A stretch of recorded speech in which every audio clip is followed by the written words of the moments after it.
भाई कहानी का सीन कुछ ऐसा है कि सुनते ही एकदम गूज़बम्स आ जाएंगे। कहानी शुरू होती है सायान वर्ड से, जो इस कॉन्टिनेंट का सबसे बेस्ट असासिन है। इस बंदे की बहुत ही कुत्ते वाली मौत होती है।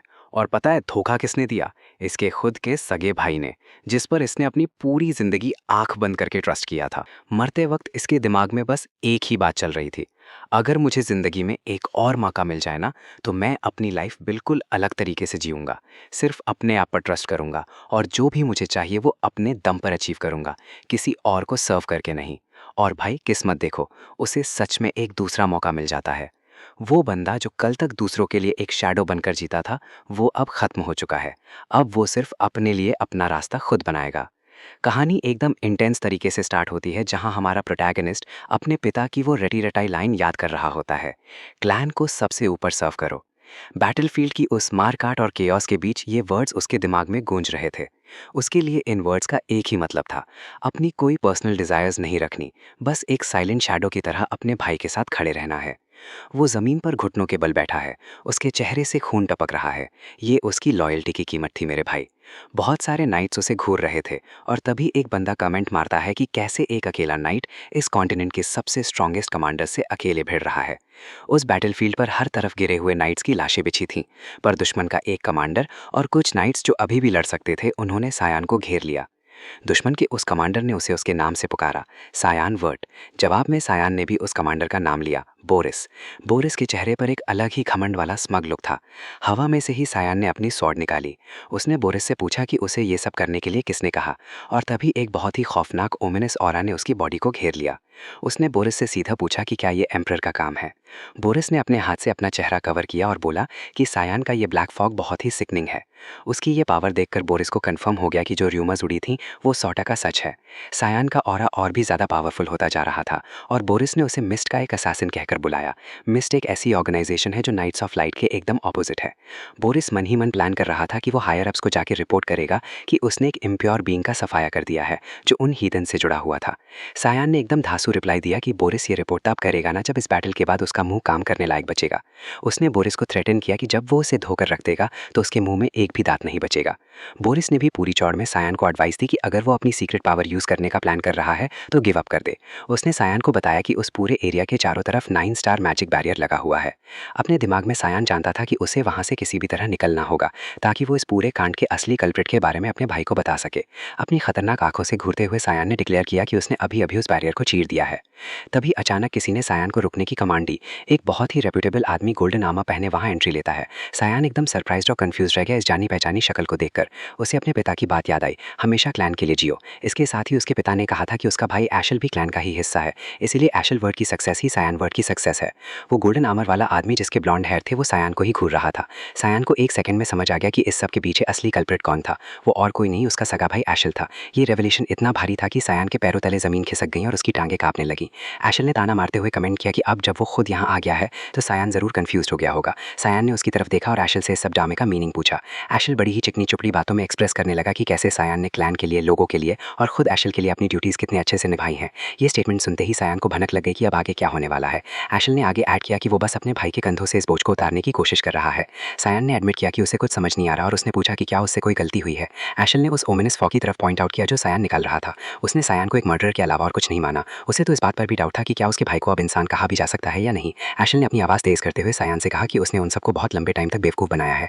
थोड़े गुस्से वाले हिंट के साथ उसने सायान से पूछा, क्या तुम सच में कह सकते हो कि तुम्हें अपने सिंस के बारे में नहीं पता? ये मर्डरर और सिंस जैसे वर्ड सायान के दिमाग में हथौड़े की तरह बज रहे थे। ये सुनकर वो आग बबूला हो गया और सोचने लगा कि ये एशल किस बकवास के बारे में बात कर रहा है।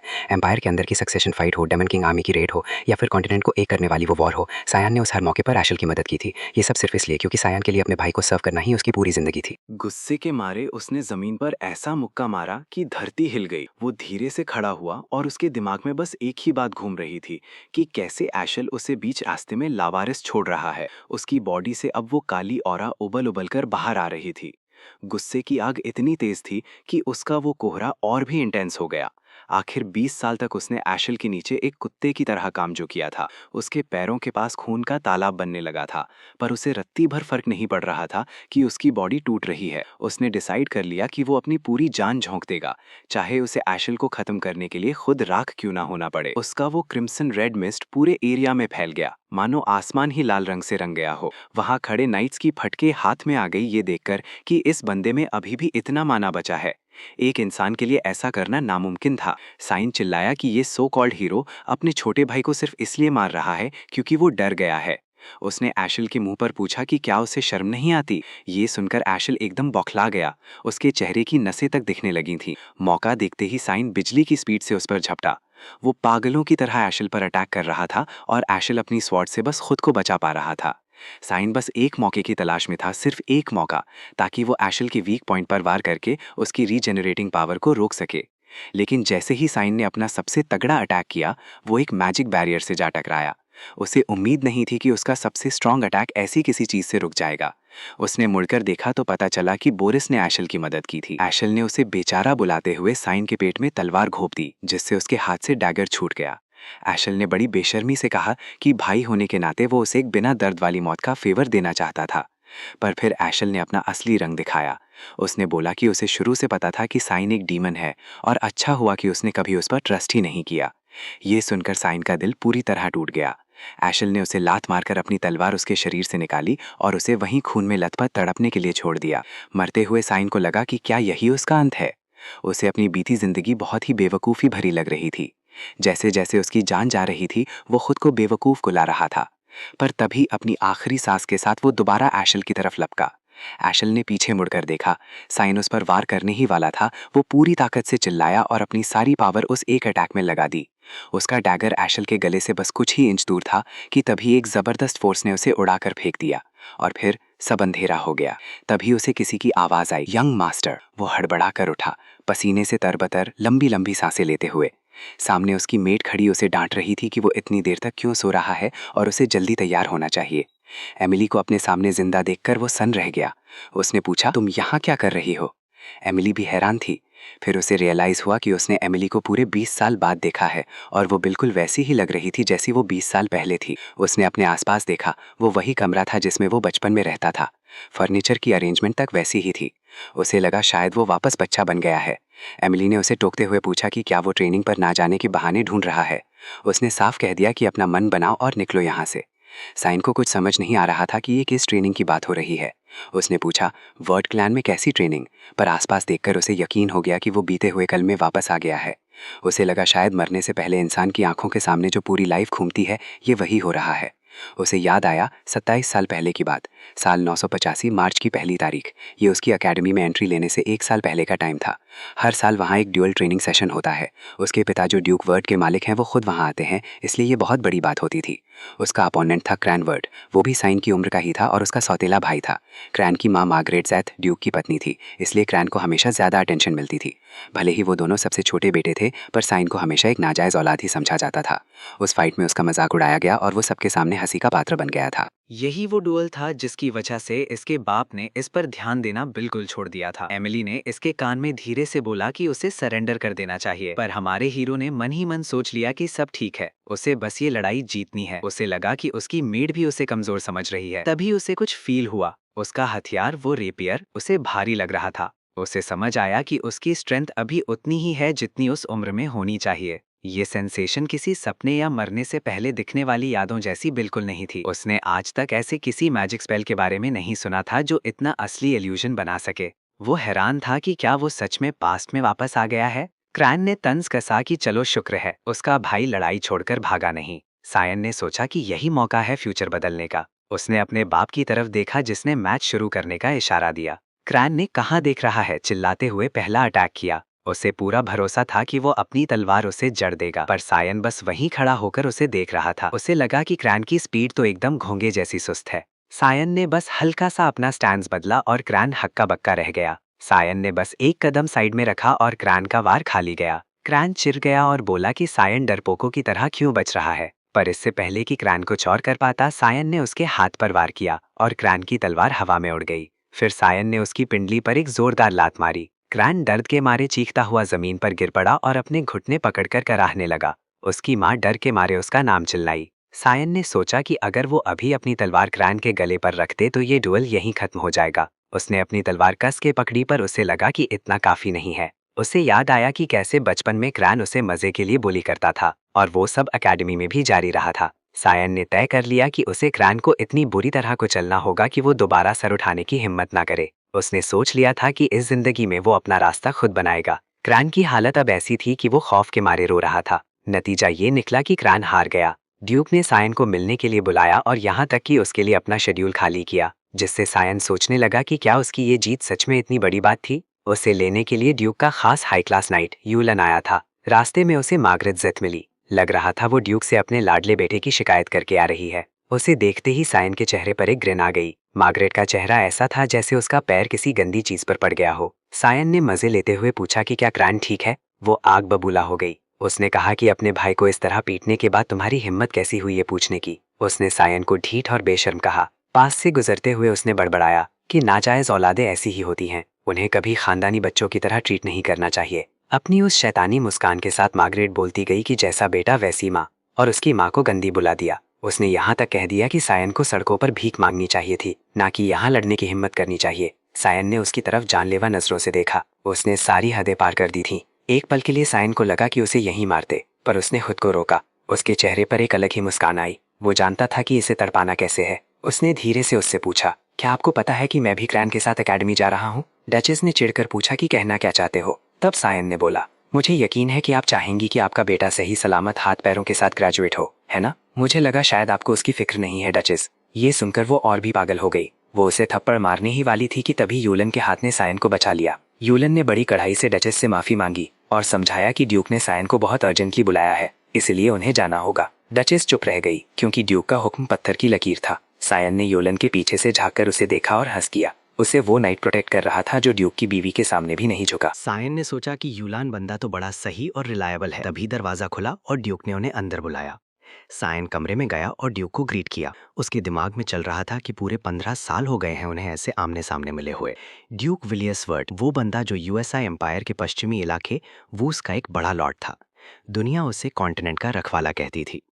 वो एक ऐसा हीरो था जिसने अपनी खतरनाक मैजिक पावर और दिमाग से दानवों के हमले को सालों तक रोके रखा। उस आदमी ने अपनी मौत तक एक ऐसी जिम्मेदारी ढोई जो किसी ने उस पर थोपी नहीं थी। वो बस पूरे कॉन्टिनेंट के लिए शांति चाहता था।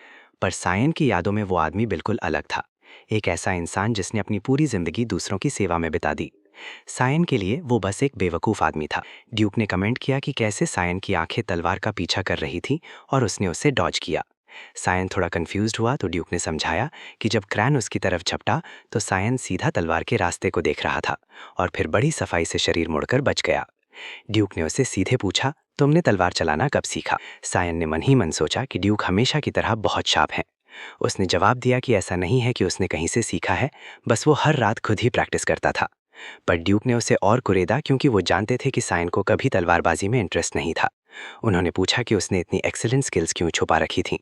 सायन थोड़ा एम्बैरेस्ड होकर बोला कि वो बस दूसरों का अटेंशन नहीं खींचना चाहता था, पर ड्यूक को इस बात पर यकीन नहीं हुआ। आखिर उस डुअल में सायन ने क्रैन की हालत जो खराब कर दी थी।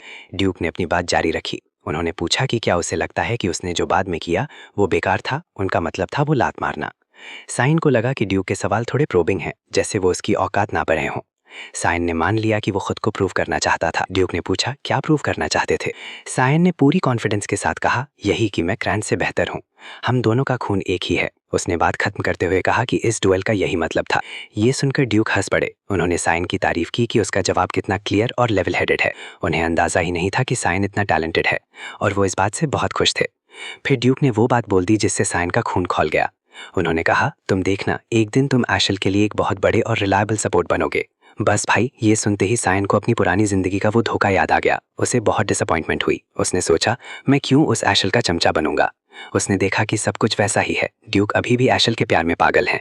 गुस्से में सायन की मुट्ठी भिंच गई। तभी ड्यूक ने कहा कि वो उसे इनाम देना चाहते हैं, तो अगर उसे कुछ चाहिए तो वो मांग सकता है। अपनी तीखी नजरों के साथ सायन ने वहीं डिसाइड कर लिया कि वो हर उस चीज को तबाह कर देगा जो एशल करना चाहता है। उसने ड्यूक को बताया कि उसे क्या चाहिए। कुछ ही देर बाद एमिली का चेहरा सफेद पड़ गया जब उसे पता चला कि सायन बैटल फ्रंट यानी जंग के मैदान में जाना चाहता है। उसने एमिली से कहा कि अभी कुछ कंफर्म नहीं है। एमिली ने उसे झिड़कते हुए पूछा, क्या तुम्हारा दिमाग खराब हो गया है? तुम्हें पता भी है वो कैसी जगह है? उसने बताया कि वहाँ हर तरफ खूंखार डेमोनिक बीस्ट भरे पड़े हैं। यूसेफ एम्पायर का वो पश्चिमी इलाका पूरे कॉन्टिनेंट में इकलौती ऐसी जगह है जिसे बैटल फ्रंट कहा जाता है। यहाँ तक कि लीमा वैली, जिसे फ्रंटलाइन कहते हैं, वहाँ तो सैकड़ों सालों से दानवों के साथ खूनी जंग चल रही है। ड्यूक, जो पहले इसके खिलाफ थे, उन्होंने भी एक शर्त रख दी। साइन को 1 महीने के अंदर खुद को लीमा वैली जाने के लायक प्रूव करना होगा। साइन को समझ नहीं आ रहा था कि ड्यूक उसकी काबिलियत को किस आधार पर परखेंगे। फिर भी उसने सोचा कि इस 1 महीने में वो अपनी फिजिकल स्ट्रेंथ जितनी हो सके बढ़ा लेगा। वो जानता है कि अभी वो अपनी उम्र के बाकी लड़कों से कमजोर है, पर उसे इस बात की खुशी थी कि उसके पास वही कॉम्बैट सेंस और थोड़ा बहुत मैजिक है जो उसके पास वापस लौटने से पहले था। सायन को पता था कि अगर वो अपनी बॉडी को अपनी कैपेबिलिटी के हिसाब से ट्रेन करे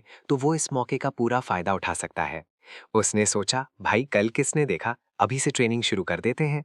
पर तभी अचानक उसका दरवाजा धड़ाम से खुला। एक लड़की कमरे में घुसी। वो थी एलिस। नीले बाल और चेहरे पर ऐसा खतरनाक स्टर्न लुक कि बंदा देखते ही सहम जाए। उसने आते ही सायन का कॉलर पकड़ लिया। बेचारी एमिली ने नमस्ते लेडी एलिस बोला ही था कि एलिस ने सायन को झकझोरना शुरू कर दिया, जैसे वो उसे हिला हिला कर पूछ रही हो कि क्या उसका दिमाग सठिया गया है। उसने सुना था कि सायन ने पिताजी से उसे बैटल फ्रंट भेजने की जिद की है। सायन का चेहरा सफेद पड़ गया। उसने गिड़गिड़ाते हुए कहा, एलिस प्लीज मुझे छोड़ दो। उसने उसे जमीन पर ऐसे पटका कि लगा सायन की आत्मा शरीर छोड़कर निकल गई हो। एलिस ने ताना मारा कि क्रैन को हराने के बाद सायन के चने के झाड़ पर चढ़ गया है। उसने साफ कह दिया, बेटा ऐसा नहीं चलेगा, और उसे हुक्म दिया कि अभी के अभी छत पर चल। छत पर पहुंचकर एलिस ने उसे ब्रीफ किया। उसने कहा कि जैसे ही वो अपनी तलवारें निकालेंगे, अगर सायन 3 मिनट तक उसके अटैक्स झेल गया तो वो उसे बैटल फ्रंट जाने देगी। हमारे हीरो ने पूछा, क्या सच में इतना आगे जाना जरूरी है? पर एलिस तो एकदम फर्म थी। उसने एक सवाल दागा, क्या तो ये सब फैमिली टाइटल हथियाने के लिए कर रहा है? सायन अंदर से दंग रह गया कि ये लड़की इस छोटी सी बात के लिए इतना आगे जा रही है। उसे तो उस टाइटल में रत्ती भर भी इंटरेस्ट नहीं था। जब सायन चुप रहा तो एलिस को लगा कि उसकी चुप्पी का मतलब हाँ है। उसने कहा, तलवार निकाल। सायन बेचारा थककर चूर हो चुका था। क्रैन के साथ डुएल हुए अभी आधा दिन भी नहीं बीता था और उसका पूरा दिन केओटिक हो गया था। एलिस ने सीधा उस पर अटैक कर दिया। सायन को इसकी उम्मीद नहीं थी, पर उसने उसके वार को रोक लिया। एलिस हैरान रह गई, क्योंकि एक 10 साल के बच्चे के लिए ऐसा करना नामुमकिन था। सायन ने सोचा, ये लड़की पागल हो गई है क्या? अपने 7 साल छोटे भाई के खिलाफ ऑल आउट जा रही है। एलिस पीछे हटी और सोचने लगी कि हुआ क्या। एक रेपियर की ब्लेड बहुत हल्की होती है, फिर भी सायन ने उसकी लॉन्ग स्वॉर्ड के वार को कितनी सफाई से पैरी कर दिया। उसे लगा शायद ये बस तुक्का खा। उसने कहा, तेरा इंट्यूशन मेरी सोच से बेहतर है। एलिस के चेहरे के हाव भाव देखकर सायन समझ गया कि अब उसकी बैंड बचने वाली है। एलिस ने अपने अगले अटैक्स में पूरी जान झोंक दी। वो उछलकर उस पर झपटी, पर सायन ने अपनी रेपियर से उसकी तलवार रोक ली। इतना ही नहीं, उसने अपनी तलवार को इतनी बखूबी फिसलाया कि वो सीधा एलिस के गले के पास पहुंच गई। एलिस के होश उड़ गए, पर सायन के लिए ये बहुत मुश्किल हो रहा था। उसने अपनी तलवार हटाई, पर एलिस ने उसे एक जोरदार झटके से दूर फेंक दिया। वो एक खंबे के ऊपर जा गिरा, बुरी तरह हाँफ रहा था। उसने सोचा कि अगर वो बीच में अपनी तलवार नहीं घुमाता तो वो एलिस को मार डालता। दरअसल मिस्ट की तलवारबाजी का जो थिक फॉग वाला स्टाइल है, उसमें ज्यादातर स्किल सीधा जान लेने के लिए ही बनी है। सायन ने खुद से माना कि बिना जान लिए लड़ना उसके लिए बहुत मुश्किल है, क्योंकि अभी उसमें उतनी स्ट्रेंथ नहीं है। उसने घड़ी देखी, अभी कितना टाइम बचा है। वो अपनी कमजोर ताकत की भरपाई अपनी तलवार में माना भर के कर रहा था, पर अब वो अपनी लिमिट पर था। एलिस भी जोर जोर से सांसें ले रही थी। उसने अचानक जमीन और हवा को पुकारा कि मेरे पास आओ और मेरी तलवार बनो। सायन ये देखकर दंग रह गया। ये छठी स्टार मैजिक थी। एलिस की तलवार नीले रंग में चमकने लगी, जिसे आक्वा ब्लेड कहते हैं। सायन का तो रोने जैसा मुंह बन गया। उसने सोचा, भाई ये एलिस मुझे मारना चाहती है क्या? एलिस बड़बड़ा रही थी कि वो हार नहीं सकती। उसकी आंखों में देखकर सायन समझ गया कि अब उसका अंत करीब है। वो एकदम छत के कोने पर था। उसे पता था कि अगर उसने वार रोका भी तो भी वो नीचे गिर जाएगा। उसने अपने प्लान पर भरोसा करने का फैसला किया। वो जबरदस्त स्पीड से उसकी तरफ लपका। एलिस ने अपनी ताकत इकट्ठा करने के लिए तलवार आसमान की तरफ की। सायन ने अपनी तलवार कस के पकड़ी और मन ही मन दुआ करने लगा कि प्लीज कोई तो आ जाओ।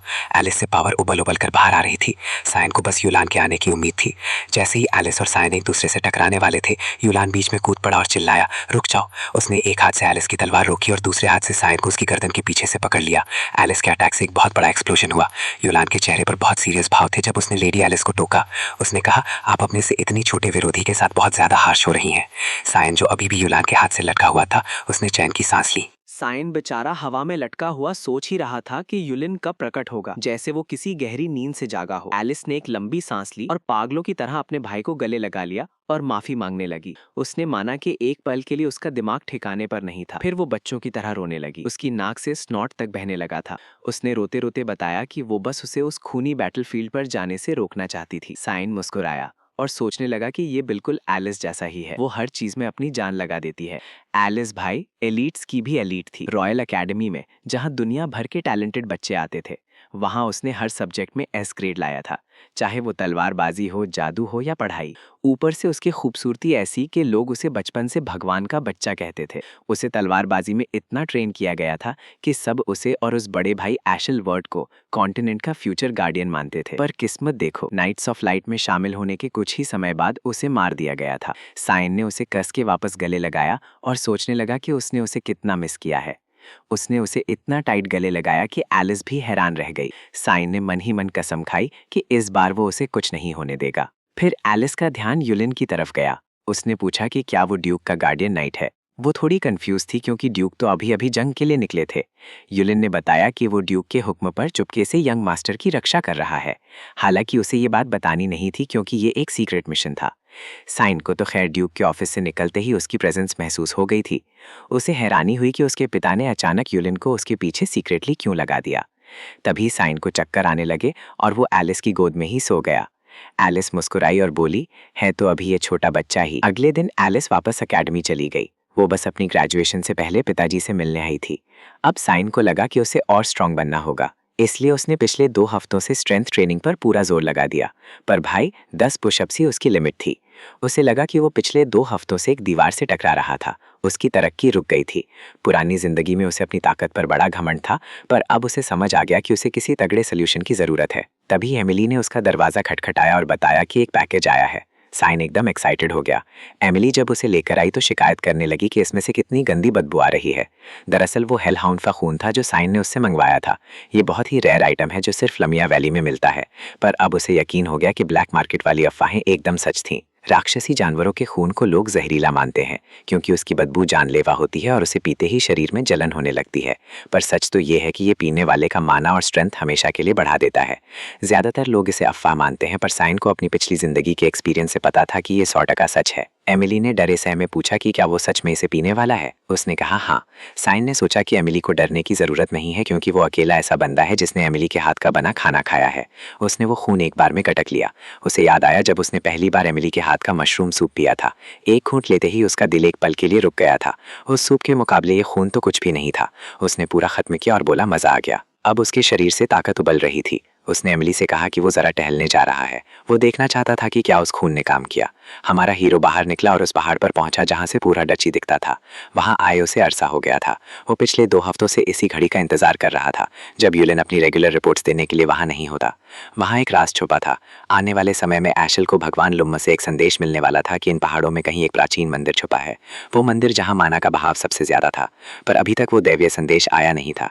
इस पूरी दुनिया में सिर्फ साइन को पता था कि वो मंदिर कहाँ है। सायन ने अपना हाथ जमीन पर रखा और अपनी पावर को चारों तरफ फैला दिया। उसके चेहरे पर एक कातिलाना ग्रिन थी। वो सोच रहा था कि एशल को कानों कान खबर नहीं है कि यहाँ क्या खेल चल रहा है।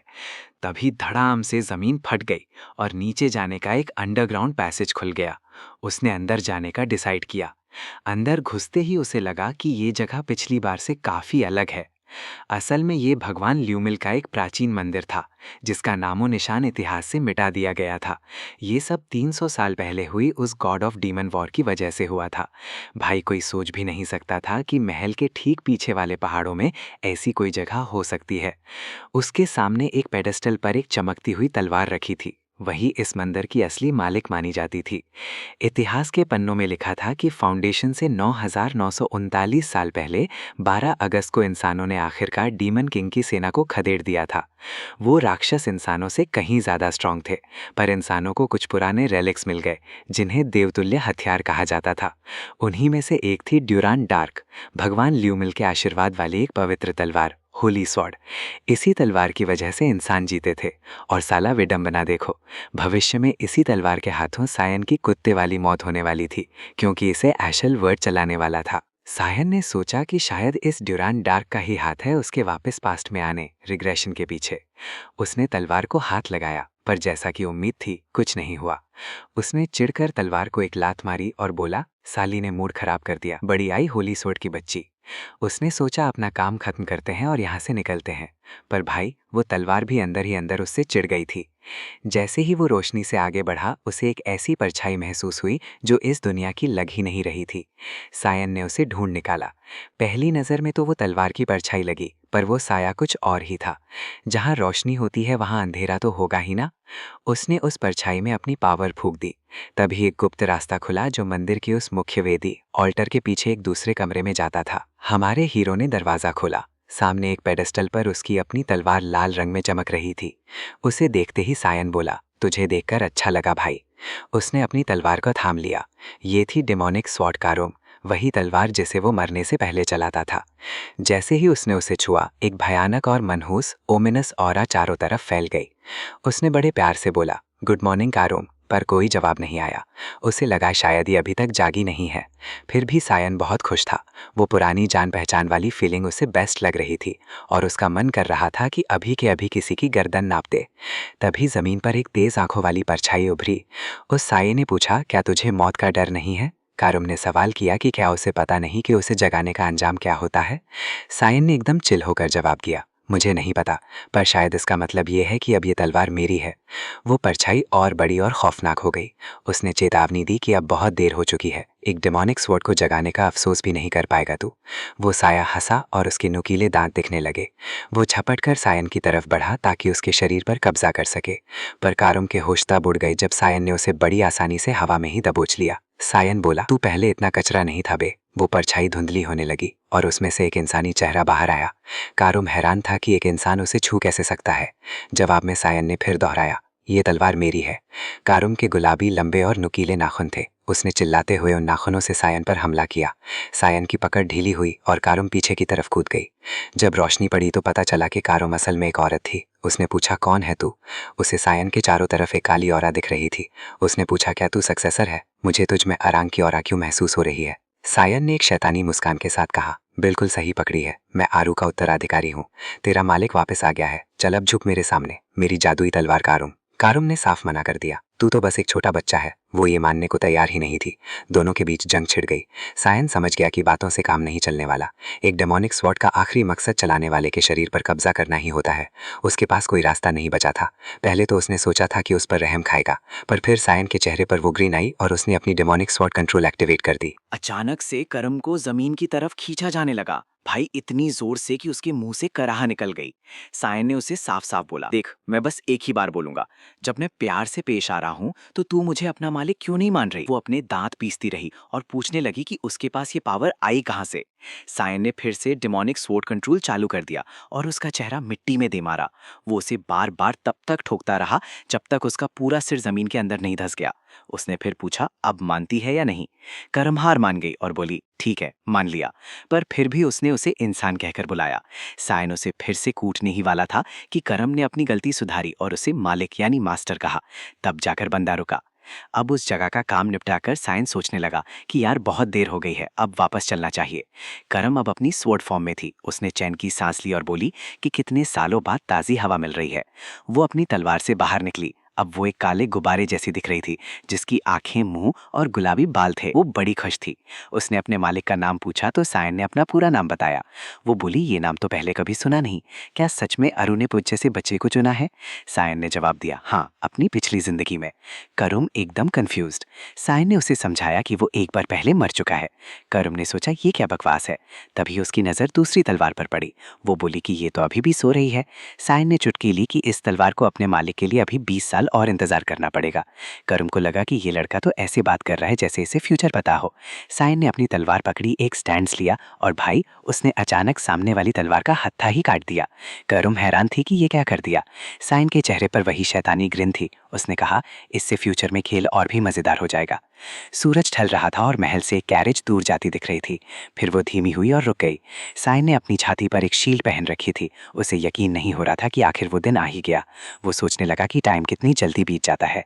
वहाँ ड्यूक आए और सायन ने उन्हें ग्रीट किया। ड्यूक ने कहा, देख भाई, ये आखिरी बार पूछ रहा हूँ, क्या तू अभी भी उस बैटल फ्रंट पर जाने के लिए अड़ा हुआ है? अगर तू अभी भी पीछे हटना चाहता है तो मैं तुझे नहीं रोकूंगा। पर सायन तो फुल कॉन्फिडेंस में था। उसने कहा, मैं एकदम पक्का हूँ, क्योंकि मेरा दिल तो पहले ही बैटल फ्रंट पहुंच चुका है। ड्यूक ने यूलिन को इशारा किया कि जो उसके पास है उसे खोले। यूलिन के पास एक जादुई स्क्रोल था। सायन समझ गया कि ये कोई समनिंग मैजिक है। जैसे ही यूलिन ने उसे खोला, उनके सामने एक खूंखार जीव प्रकट हुआ, जिसकी बॉडी से आग की लपटें निकल रही थीं और पंजों में नुकीले नाखून थे।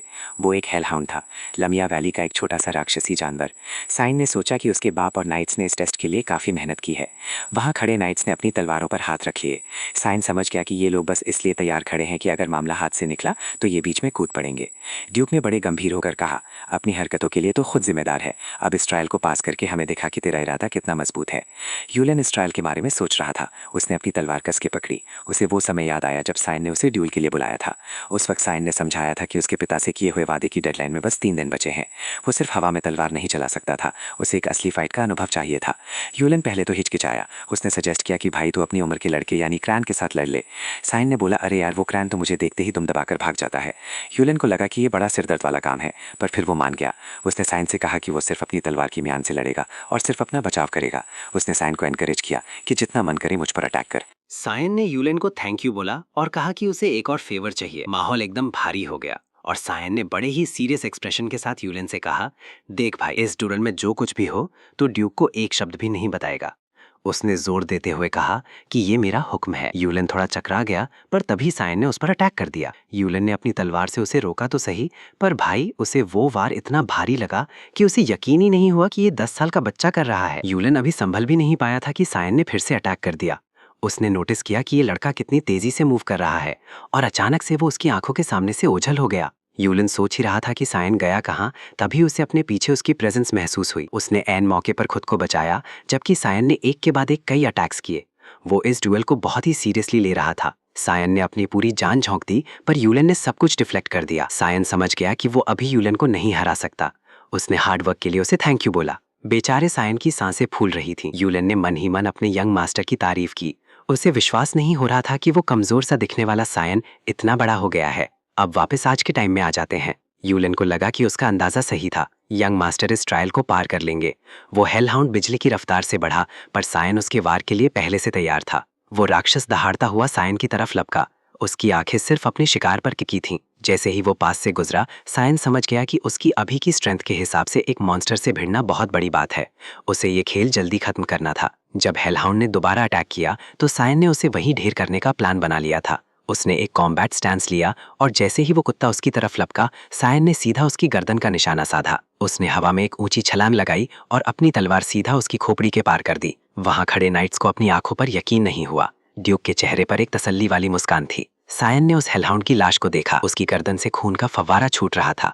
उसने सोचा, यार, इतना सारा खून बेकार जा रहा है, इससे तो कई बोतलें भर जाती। पर उसे पता था कि अगर उसने सबके सामने खून बटोरना शुरू किया तो लोग उसे पागल समझेंगे। ड्यूक ने तालियां बजाईं और सायन की जमकर तारीफ की। उन्होंने कहा, ठीक है, फिर अब सीधा बैटल फ्रंट पर मिलते हैं। सायन ने अपने पिता का शुक्रिया अदा किया। तभी करुम उसकी कंधे पर धुएं की तरह प्रकट हुई। उसने चिढ़कर पूछा, क्या मैं तुझे कोई किचन का चाकू लगती हूँ? सायन ने बड़े ही नॉनशलेंट अंदाज में कहा, बिल्कुल नहीं, तू तो एक डेमोनिक स्वॉर्ड है। करुम चिल्लाई, तो फिर मुझे यूज करना, मुझे अपनी ताकत बढ़ाने के लिए खून चाहिए। उसने लाश को देखा और अपनी जीभ लपलपाते हुए एक घूंट खून की भीख मांगने लगी। सायन ने उसे मर्डरर इंटेंट के साथ बोला, चिंता मत कर, बहुत जल्द मैं तुझे जी भर के यूज करूंगा, बस इंतजार कर। करुम बुदबुदाई कि उसने उसे उसी वक्त जगा दिया होता तो बेहतर था। तभी अचानक उत्तर पश्चिम से एक ओगर प्रकट हुआ। ड्यूक ने फौरन हुक्म दिया कि डिफेंस की लाइन तैयार करो और उसे अभी के अभी ढेर करो। उन्होंने साफ कह दिया कि एक को भी जिंदा मत छोड़ना। नाइट्स चिल्लाए और उन्होंने रिस्ट्रेंट ऑफ सैल्वेशन शुरू किया। हवा में एक चमकता हुआ पीला निशान दिखा और ओगर्स के पैरों के नीचे एक मैजिक सर्कल बन गया, जिससे वो वहीं जकड़े गए।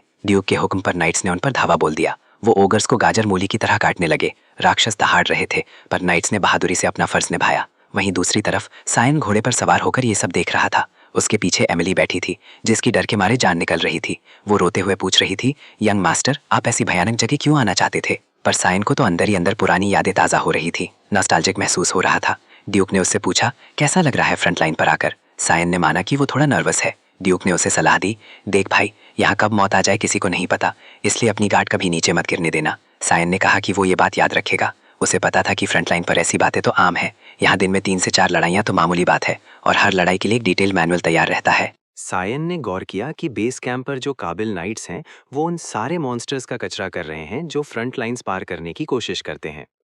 उसे जो टीम मिली थी वो सबसे पीछे वाले इलाके में थी, जो सबसे सेफ था। वहां के गार्ड्स इतने डिसिप्लिन थे कि बेचारे सायन को अपनी तलवार करूं को खून चखाने का एक भी मौका नहीं मिल रहा था। वो सोचने लगा कि क्या अब उसे रात के खाने तक इंतजार करना पड़ेगा। तभी उसने देखा कि एमिली कंबल के अंदर थर-थर कांप रही है। उसने पूछा, क्या ड्यूक ने हमें बताया नहीं था? हमें नहीं पता कि हम कब और कहाँ मर जाएं। सायन ने उससे मजे लेते हुए पूछा, तो तुम अपना बोरिया बिस्तर बांधकर वापस क्यों नहीं चली जाती? ये सुनते ही वो जोर से चिल्लाई, आपको क्या लगता है मैं जा सकती हूँ? आप तो मेरे बिना एक पत्ता तक नहीं हिला सकते। थोड़े गुस्से और चिढ़ के साथ उसने कहा कि यहाँ हर तरफ मॉन्स्टर्स घूम रहे हैं। अगर मैं भाग गई तो आपका ख्याल कौन रखेगा? चलो अब हिलो यहाँ से, खाने का टाइम हो गया है। सायन ने उससे उस केप के बारे में पूछा जो उसने मंगवाया था, पर एमिली बिना एक शब्द बोले उसे टेंट में अकेला छोड़कर निकल गई। सायन अपना गुस्सा पीकर रह गया। वो सोच रहा था कि अगर वो उसे भगा दे तो क्या होगा। उसे यकीन नहीं हो रहा था कि एक मेट अपने मालिक के साथ ऐसा ट्रीट कर रही है। खैर, उसी रात सायन ने अपने बिस्तर पर एक गुड़िया लिटा दी जो बिल्कुल उसी की तरह दिख रही थी। उसने उसे कंबल से ऐसे ढक दिया कि लगे वो चैन की नींद सो रहा है।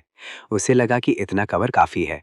एमिली ने नींद में ही उससे पूछा, क्या आप इस जगह पर भी एक्सरसाइज करने का प्लान बना रहे हैं?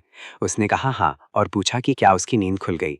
उसने अपनी आंखें बंद रखे हुए ही उसकी तारीफ की कि आप बहुत डिलिजेंट हैं, अगर ड्यूक को पता चला तो उन्हें आप पर गर्व होगा।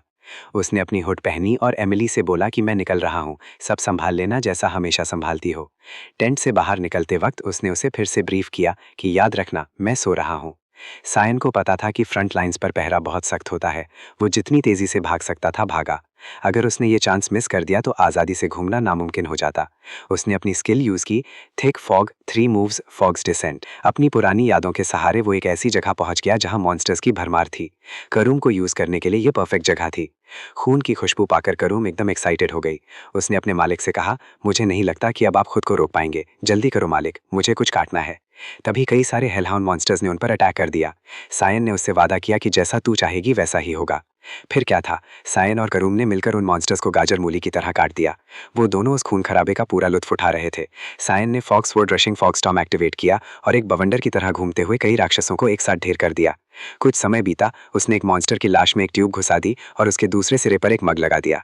इस तरीके से उसने ताज़ा खून निकाला और उसे गटागट पी गया। वो एकदम पागल दिख रहा था जब उसने बोला, असली चीज़ तो ये है। करूम भी 7वें आसमान पर थी। उसने कहा, जागने के बाद पहली बार इतना रिफ्रेशिंग महसूस हो रहा है। सायन ने उससे कहा कि हम ऐसे ही ट्रेनिंग जारी रखेंगे। उसने पूछा कि इन कुत्तों को मारकर हम कब तक और स्ट्रांग बन पाएंगे। उन्हें अंदाजा भी नहीं था कि उनके पीछे कई और हेलहाउंड्स इकट्ठा हो चुके थे। उसने करूम को तसल्ली दी, फिक्र मत कर, अभी तो रात जवान है और मॉन्स्टर्स बहुत सारे हैं। करूम की खुशी का ठिकाना नहीं था। ओग्रे, हेलहाउंड्स, जाइंट क्रोकोडाइल्स, जो नाम लो वो वहां हाजिर था। उसी रात कई नाइट्स की सुरक्षा में एक कैरेज पहाड़ों के बीच से गुजर रही थी। उसके अंदर चांदी जैसे बालों वाली एक लड़की बैठी थी। बाहर से आवाज आई कि फ्रंटलाइन बहुत खतरनाक है। उस लड़की के साथ बैठी औरत ने सजेस्ट किया कि हमें वापस चलना चाहिए, पर उस लड़की ने उसे डांटते हुए कहा, मुझे बच्ची समझना बंद करो, मैं इस एम्पायर की रॉयल प्रिंसेस हूँ। चिढ़ते हुए उसने कहा, मुझे कितनी बार याद दिलाना होगा कि अपने पिता की टूर्स में उनकी मदद करना मेरा फर्ज है। अगर दोबारा ये बात छेड़ी तो मैं सच में गुस्सा हो जाऊंगी। उस औरत ने कहा, ठीक है मैं समझ गई, और फिर बात बदलने के लिए खबर सुनाई कि वर्ड फैमिली का सबसे छोटा बेटा भी फ्रंट लाइंस पर आया हुआ है। उसने ये भी जोड़ा कि शायद वो आपकी ही उम्र का होगा। राजकुमारी ये सुनकर बड़ी हैरान हुई कि ड्यूक वर्ट अपने सबसे छोटे बेटे को भी साथ लाए हैं। उसके अटेंडेंट ने बताया कि राजकुमारी जी, ड्यूक का कोई प्लान नहीं था उस बच्चे को लाने का, पर वो लड़का खुद ही जिद करके वॉलंटियर बन के आ गया। अब क्योंकि दोनों हम उम्र यानी सेम एज थे, तो अटेंडेंट ने सजेस्ट किया कि राजकुमारी को उस लड़के से दोस्ती कर लेनी चाहिए। राजकुमारी ने तो ऐसे एक्ट किया जैसे उसे कोई इंटरेस्ट ही नहीं है और ये कहकर बात खत्म कर दी कि मुझे सोना है। पर भाई, जैसे ही अटेंडेंट जाने लगा, 2 पल बाद राजकुमारी ने दबी आवाज में पूछा, उस लड़के का नाम क्या है वैसे? जवाब मिला वर्ट। उसने वो नाम मन ही मन रट लिया और तभी राजकुमारी का चेहरा रिवील हुआ। भाई समझ ले, वाइफू कैंडिडेट नंबर 1 मिल गई है। उधर बैटलफील्ड पर एक मॉन्स्टर के 2 टुकड़े हो गए। ड्यूक ने हुक्म दिया कि चेक करो कोई घायल तो नहीं है। रिपोर्ट आई कि सब चकाचक है। ड्यूक ने सबकी तारीफ की और वापस चलने को कहा, पर ड्यूक की नजरें कुछ तलाश रही थीं।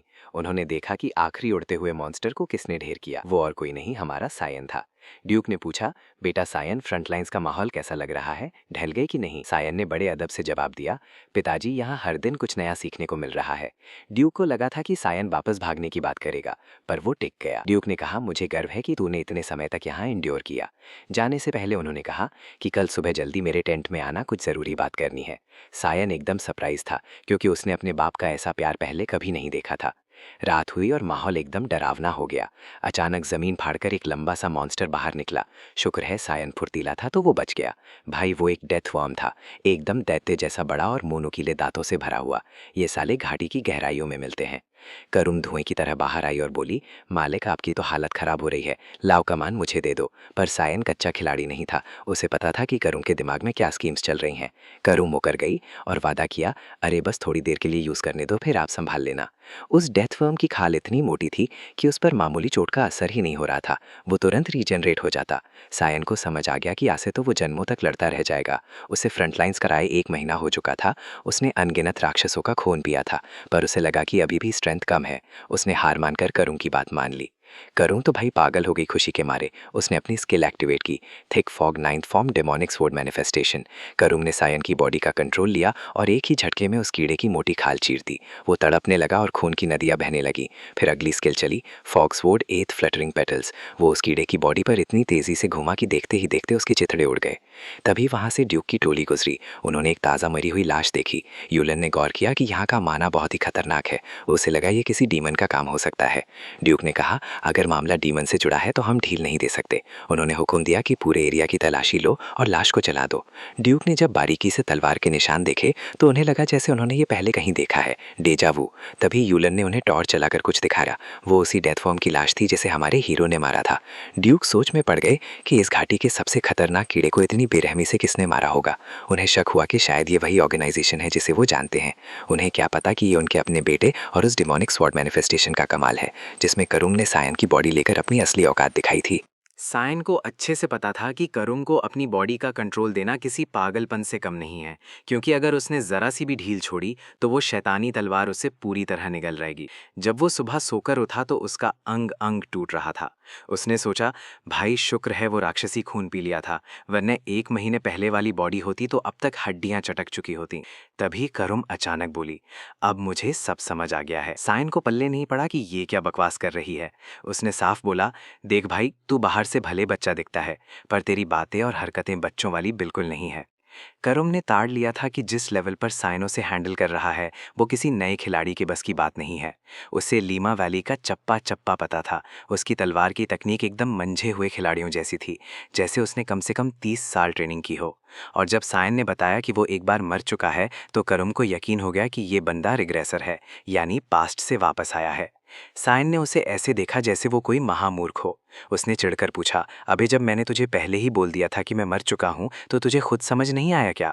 मुझे लगा इतना इशारा काफी है। करुण बेचारी हक्की बक्की रह गई। फिर उसे गुस्सा आया और चिल्लाकर बोली, अबे ओ, जब तूने ढंग से समझाया ही नहीं तो मुझे खाक समझ आता। सायन ने टशन में जवाब दिया, इतना समझाने में मुझे आलस आ रहा था। करुण ने बात पलटी और कहा कि तुझे मारना किसी के लिए भी बहुत मुश्किल रहा होगा। उसने अपनी कुछ थियरीज भिड़ाई, जैसे उसे ड्यूरेंट आग के मालिक ने मारा होगा। उसने 2 पॉसिबिलिटीज बताई, या तो वो किसी ड्यूअल में मारा गया या फिर उसे धोखा मिला। करुण को पूरा यकीन था कि मामला धोखे का ही है।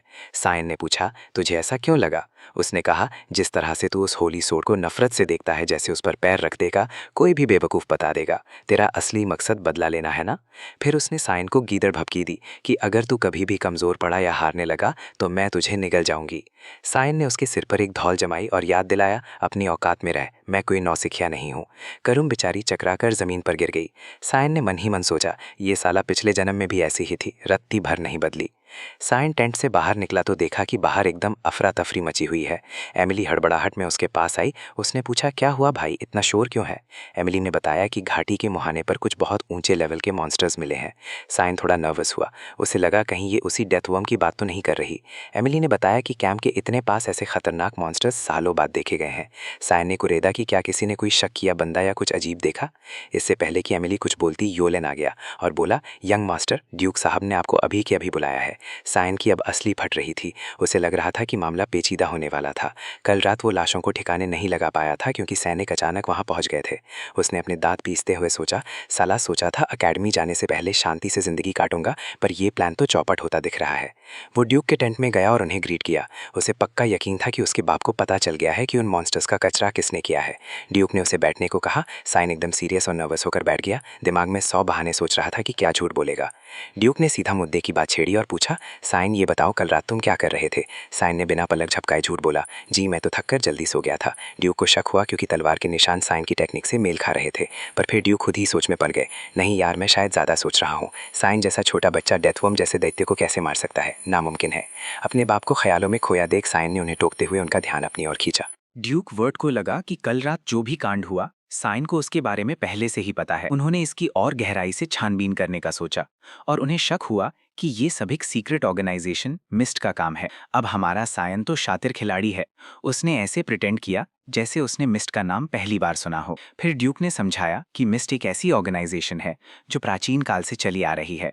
किसी को नहीं पता कि उनके असली गोल्स क्या हैं, पर उन्होंने शुद्धिकरण यानी प्यूरिफिकेशन के नाम पर अनगिनत रईसों और नोबल्स को ठिकाने लगाया है। उनकी सबसे बड़ी पहचान ये है कि वो जहाँ भी जाते हैं पीछे एक काले रंग का कोहरा छोड़ जाते हैं। वैसे तो वो 100 साल पहले गायब हो गए थे, पर कल रात जो डेथ वर्म मरा मिला उसकी लाश भी उसी ब्लैक फॉग से ढकी हुई थी। ये ब्लैक फॉग असल में अंधेरे के देवता आरू की निशानी है, जिनकी मिस्ट पूजा करती है और वहीं से उन्हें अपनी पावर मिलती है। ड्यूक को पूरा यकीन हो गया कि उस डेथ वर्म और बाकी राक्षसों का शिकार इसी मिस्ट ने किया है। भाई सायन अंदर ही अंदर दंग रह गया कि उसके बाप ने कितनी सटीकता से कातिल का पता लगा लिया, भले ही वो गलत बंदे पर शक कर रहे थे। ड्यूक ने सायन को सावधान रहने की सलाह दी क्योंकि उन्हें समझ नहीं आ रहा था कि मिस्ट अचानक इतने सालों बाद वापस कैसे आ गई। उन्होंने तय किया कि वो इसके बारे में पूरे एम्पायर को खबर करेंगे। सायन ने राहत की सांस ली कि चलो, बाप ने उसकी बात मान ली। ड्यूक ने भी सोचा कि सायन जैसा छोटा बच्चा इतनी खतरनाक ऑर्गेनाइजेशन से कैसे जुड़ा हो सकता है। फिर ड्यूक ने बात बदली और पूछा, क्या तुम्हें पता है आज हमसे मिलने कौन आ रहा है? सायन बोला, मैंने सुना था कि हिज मैजेस्टी यानी महाराज आने वाले हैं, पर यह नहीं पता था कि आज ही आ जाएंगे।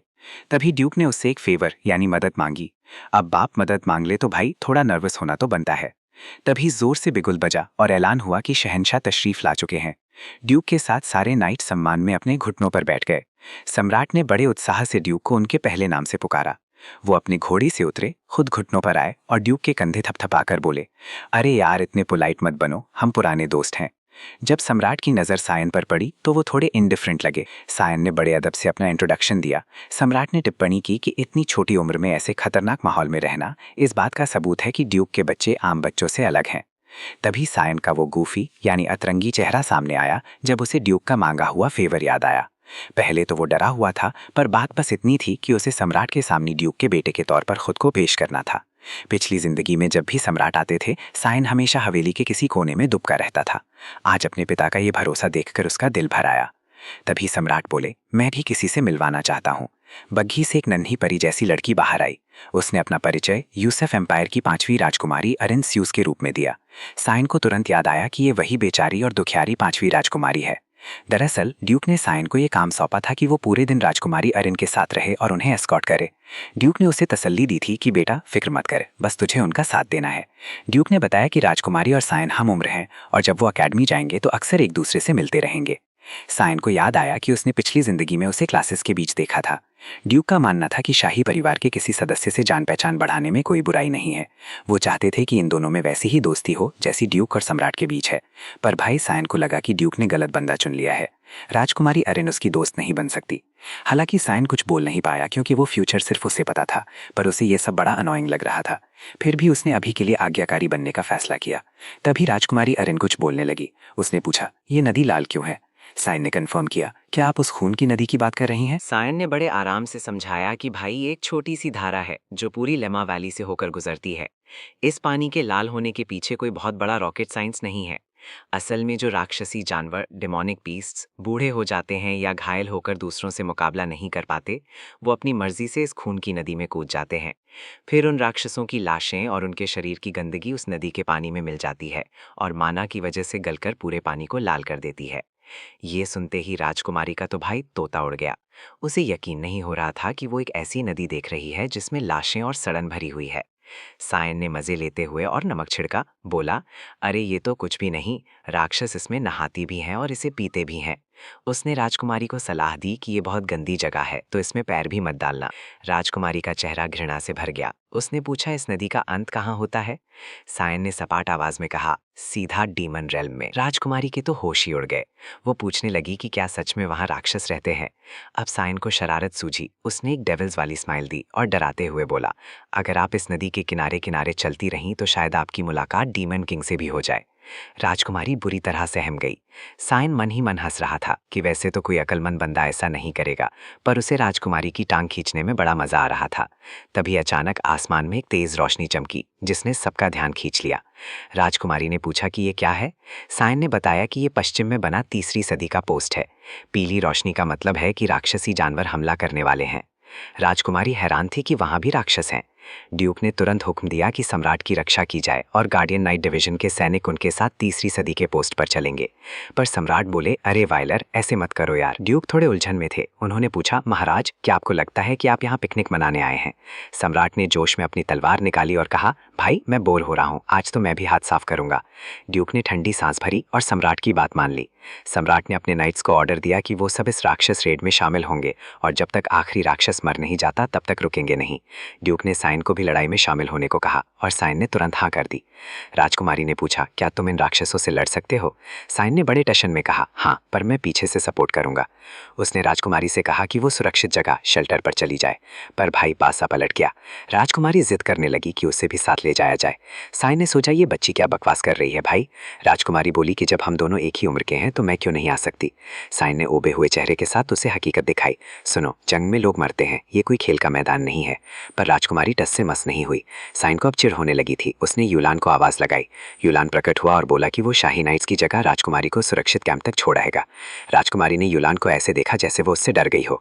फिर उसने सायन की तरफ उंगली उठाई और चिल्लाई, तुम्हारी इतनी हिम्मत कि तुम मुझसे, एक राजकुमारी से, इस तरह बात करो? सायन उसके एकदम करीब गया। उसकी आंखें फैल गई थीं और आवाज एकदम सख्त थी। उसने बोला, तुम्हारी इस बेवकूफ़ी भरी जिद की वजह से दर्जनों नाइट्स की जान जा सकती है।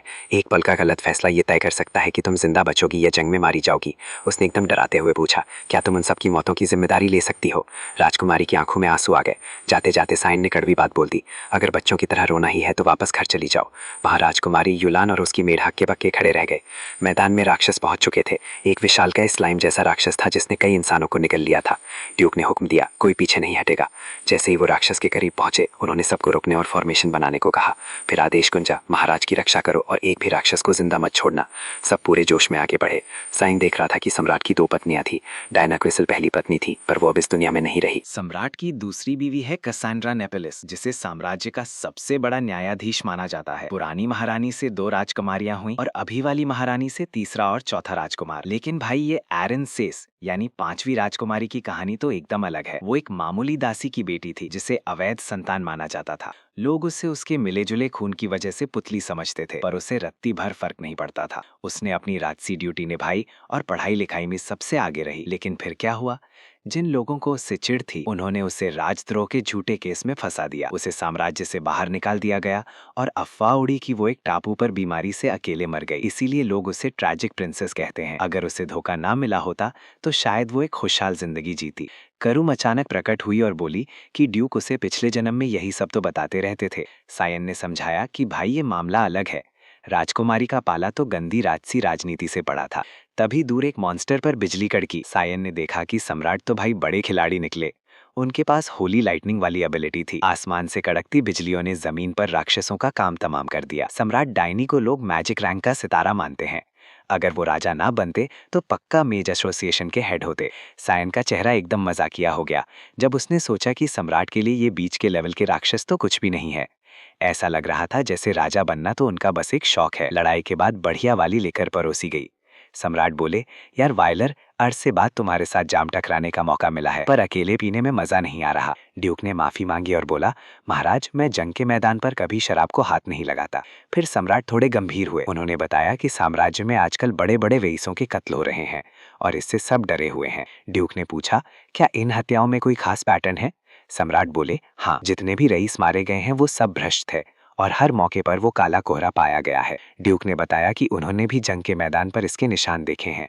साफ लग रहा था कि मिस्ट के लोग फिर से हलचल कर रहे हैं। सम्राट ने कहा कि भले ही वो इन कचरा लोगों को साफ कर रहे हैं, पर जनता का डर भी तो खत्म करना पड़ेगा। फिर सम्राट ने अपने दिल की बात कही। उन्हें चिंता थी कि कुछ कमीने रईस इन सब कत्लों का इल्जाम 5वीं राजकुमारी एरन पर मढ़ने की कोशिश कर रहे हैं।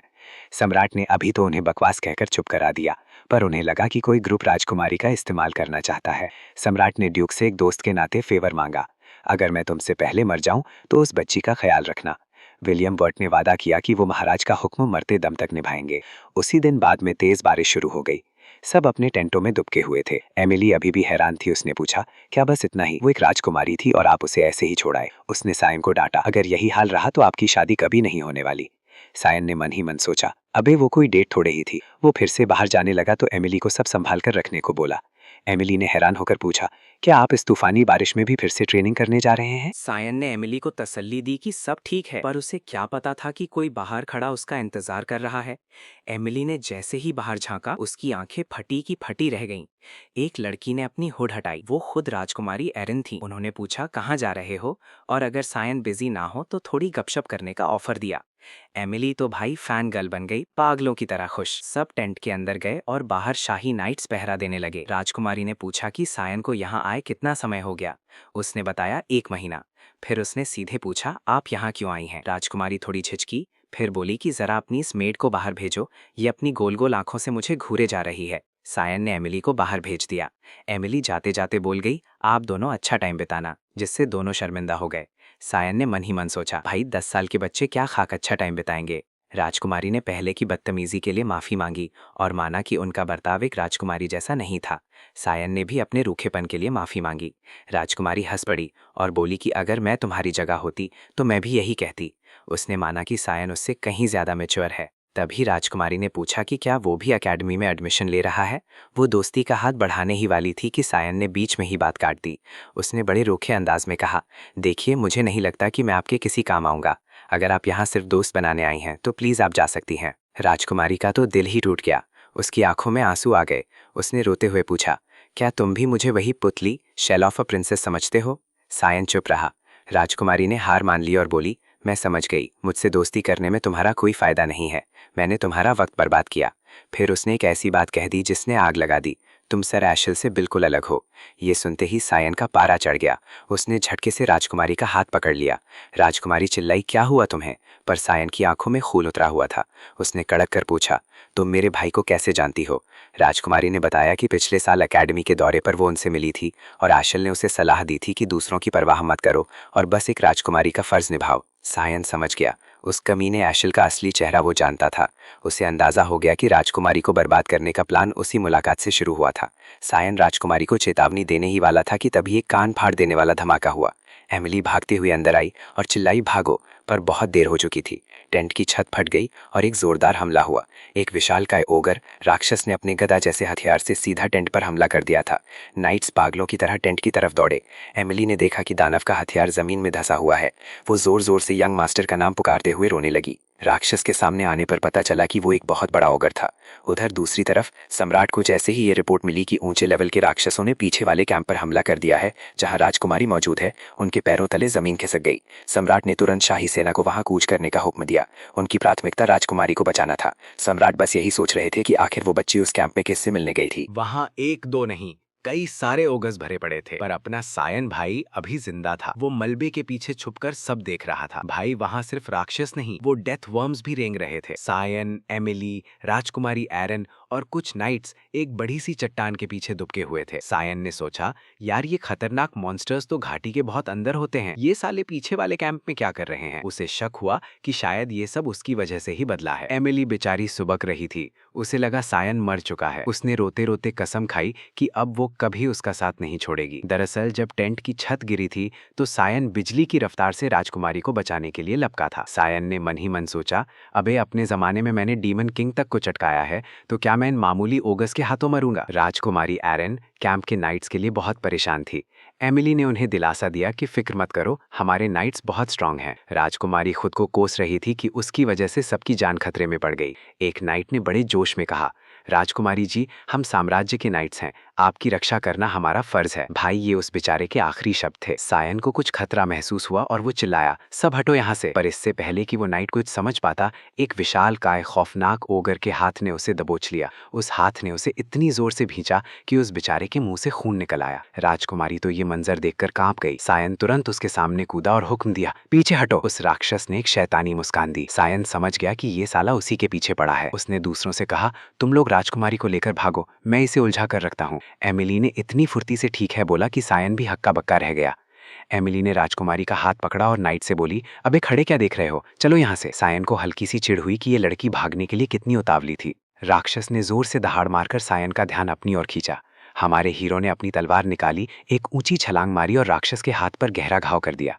सायन सोचने लगा कि ये ऊंचे लेवल के मॉन्स्टर्स आखिर उसकी तरफ इतने आकर्षित क्यों हो रहे हैं। ऐसा लग रहा था जैसे उन्हें उनमें से कोई खास खुशबू आ रही हो। करम ठहाका मारकर हंसी और बोली, मालिक, आपने ताकतवर बनने के लिए इतने सारे राक्षसों का खून पिया है, तो आप में से उनकी महक तो आएगी ही ना। वो आपके पीछे नहीं आएंगे तो किसके पीछे जाएंगे। सायन को गुस्सा आया कि इस तलवार को ये बात पता थी और उसने अब बताया। करम ने शरारत से पूछा, क्या आप भूल गए कि मुझे आपका शरीर चाहिए। सायन ने उसे कस के पकड़ा, जिससे करम के मुंह से कराह निकल गई। फिर उसने अपना कॉम्बैट स्टैंस लिया। करुम ने विनती की, जरा तमीज से पेश आओ, तो सायन ने सीधा बोला, चुप रह। उसने उस खूंखार राक्षस के सामने खड़े होकर कहा, चाहे कितने भी मॉन्स्टर्स आ जाएं, मुझे रत्ती भर फर्क नहीं पड़ता। दोनों एक दूसरे पर झपटे, पर सायन बहुत क्विक था। उसने राक्षस के वार करने से पहले ही उसका हाथ काट दिया। वो राक्षस दर्द से तड़प उठा और फिर सायन ने एक के बाद एक हमले करके उसे ढेर कर दिया। सायन ने देखा कि अभी कोई देख नहीं रहा है, तो उसने सोचा कि चलो इस ऊंचे लेवल के राक्षस का थोड़ा खून पी लिया जाए। करुम भी इस दावत के लिए बहुत एक्साइटेड थी, पर तभी उन्हें कुछ ऐसा दिखा कि होश उड़ गए। पहाड़ की चोटी पर एक बहुत बड़ा बैंगनी रंग का पंजा दिखा। वो एक डेविल ड्रैगन था। उस डेविल ड्रैगन ने जोरदार दहाड़ मारी। करुम बोली, ये तो अभी बच्चा है, पर लगता है इसे आपकी महक आ गई है। सायन को इस बात से कोई मतलब नहीं था कि वो ड्रैगन वहां क्यों है। उसने अपनी डिमोनिक स्वॉर्ड्समैन स्किल एक्टिवेट कर दी।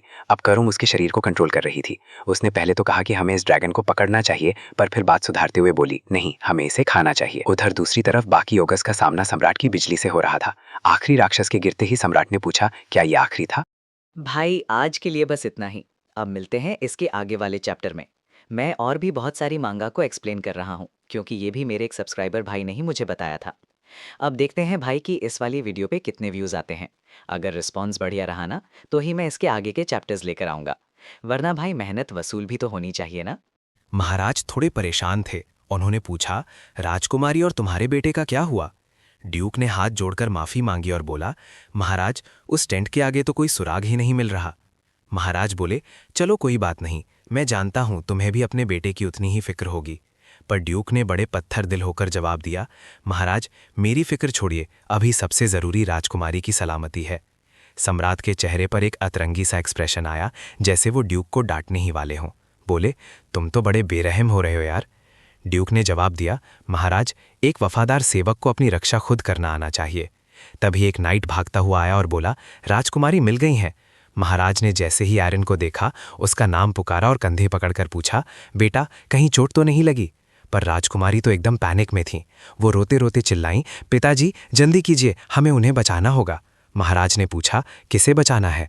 राजकुमारी फूट फूट कर रोने लगी। तभी ड्यूक एकदम सख्त मुद्रा में एमिली के पास आए और अपनी डरावनी आवाज में पूछा, क्या तुम सायन की मेड हो। क्या हुआ है मेरे बेटे को। एमिली तो भाई थर थर कांपने लगी। उसने ड्यूक को कभी इतना खौफनाक नहीं देखा था। उसने हकलाते हुए बताया, यंग मास्टर ने उन्होंने खुद को चारे की तरह इस्तेमाल किया ताकि हम भाग सकें। ड्यूक की भौएं तन गईं। तभी एक नाइट ने कहा कि उसे पता है सायन आखिरी बार कहाँ देखा गया था। अगर इजाज़त मिले तो वो उसे बचाने जा सकता है। महाराज ने चिल्लाकर कहा, अरे वाइलर, खड़ा क्या देख रहा है, जल्दी भेजे ने। पर ड्यूक ने बड़े खौफनाक अंदाज में जवाब दिया, नहीं महाराज, हम ऐसा नहीं करेंगे। राजकुमारी और सम्राट दोनों दंग रह गए।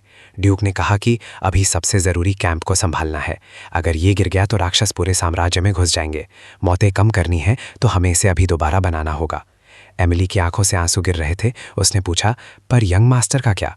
ड्यूक ने बस इतना कहा, सायन ने राजकुमारी को बचाकर अपना फर्ज पूरा किया है। एक वैसल का जीवन ऐसा ही होता है।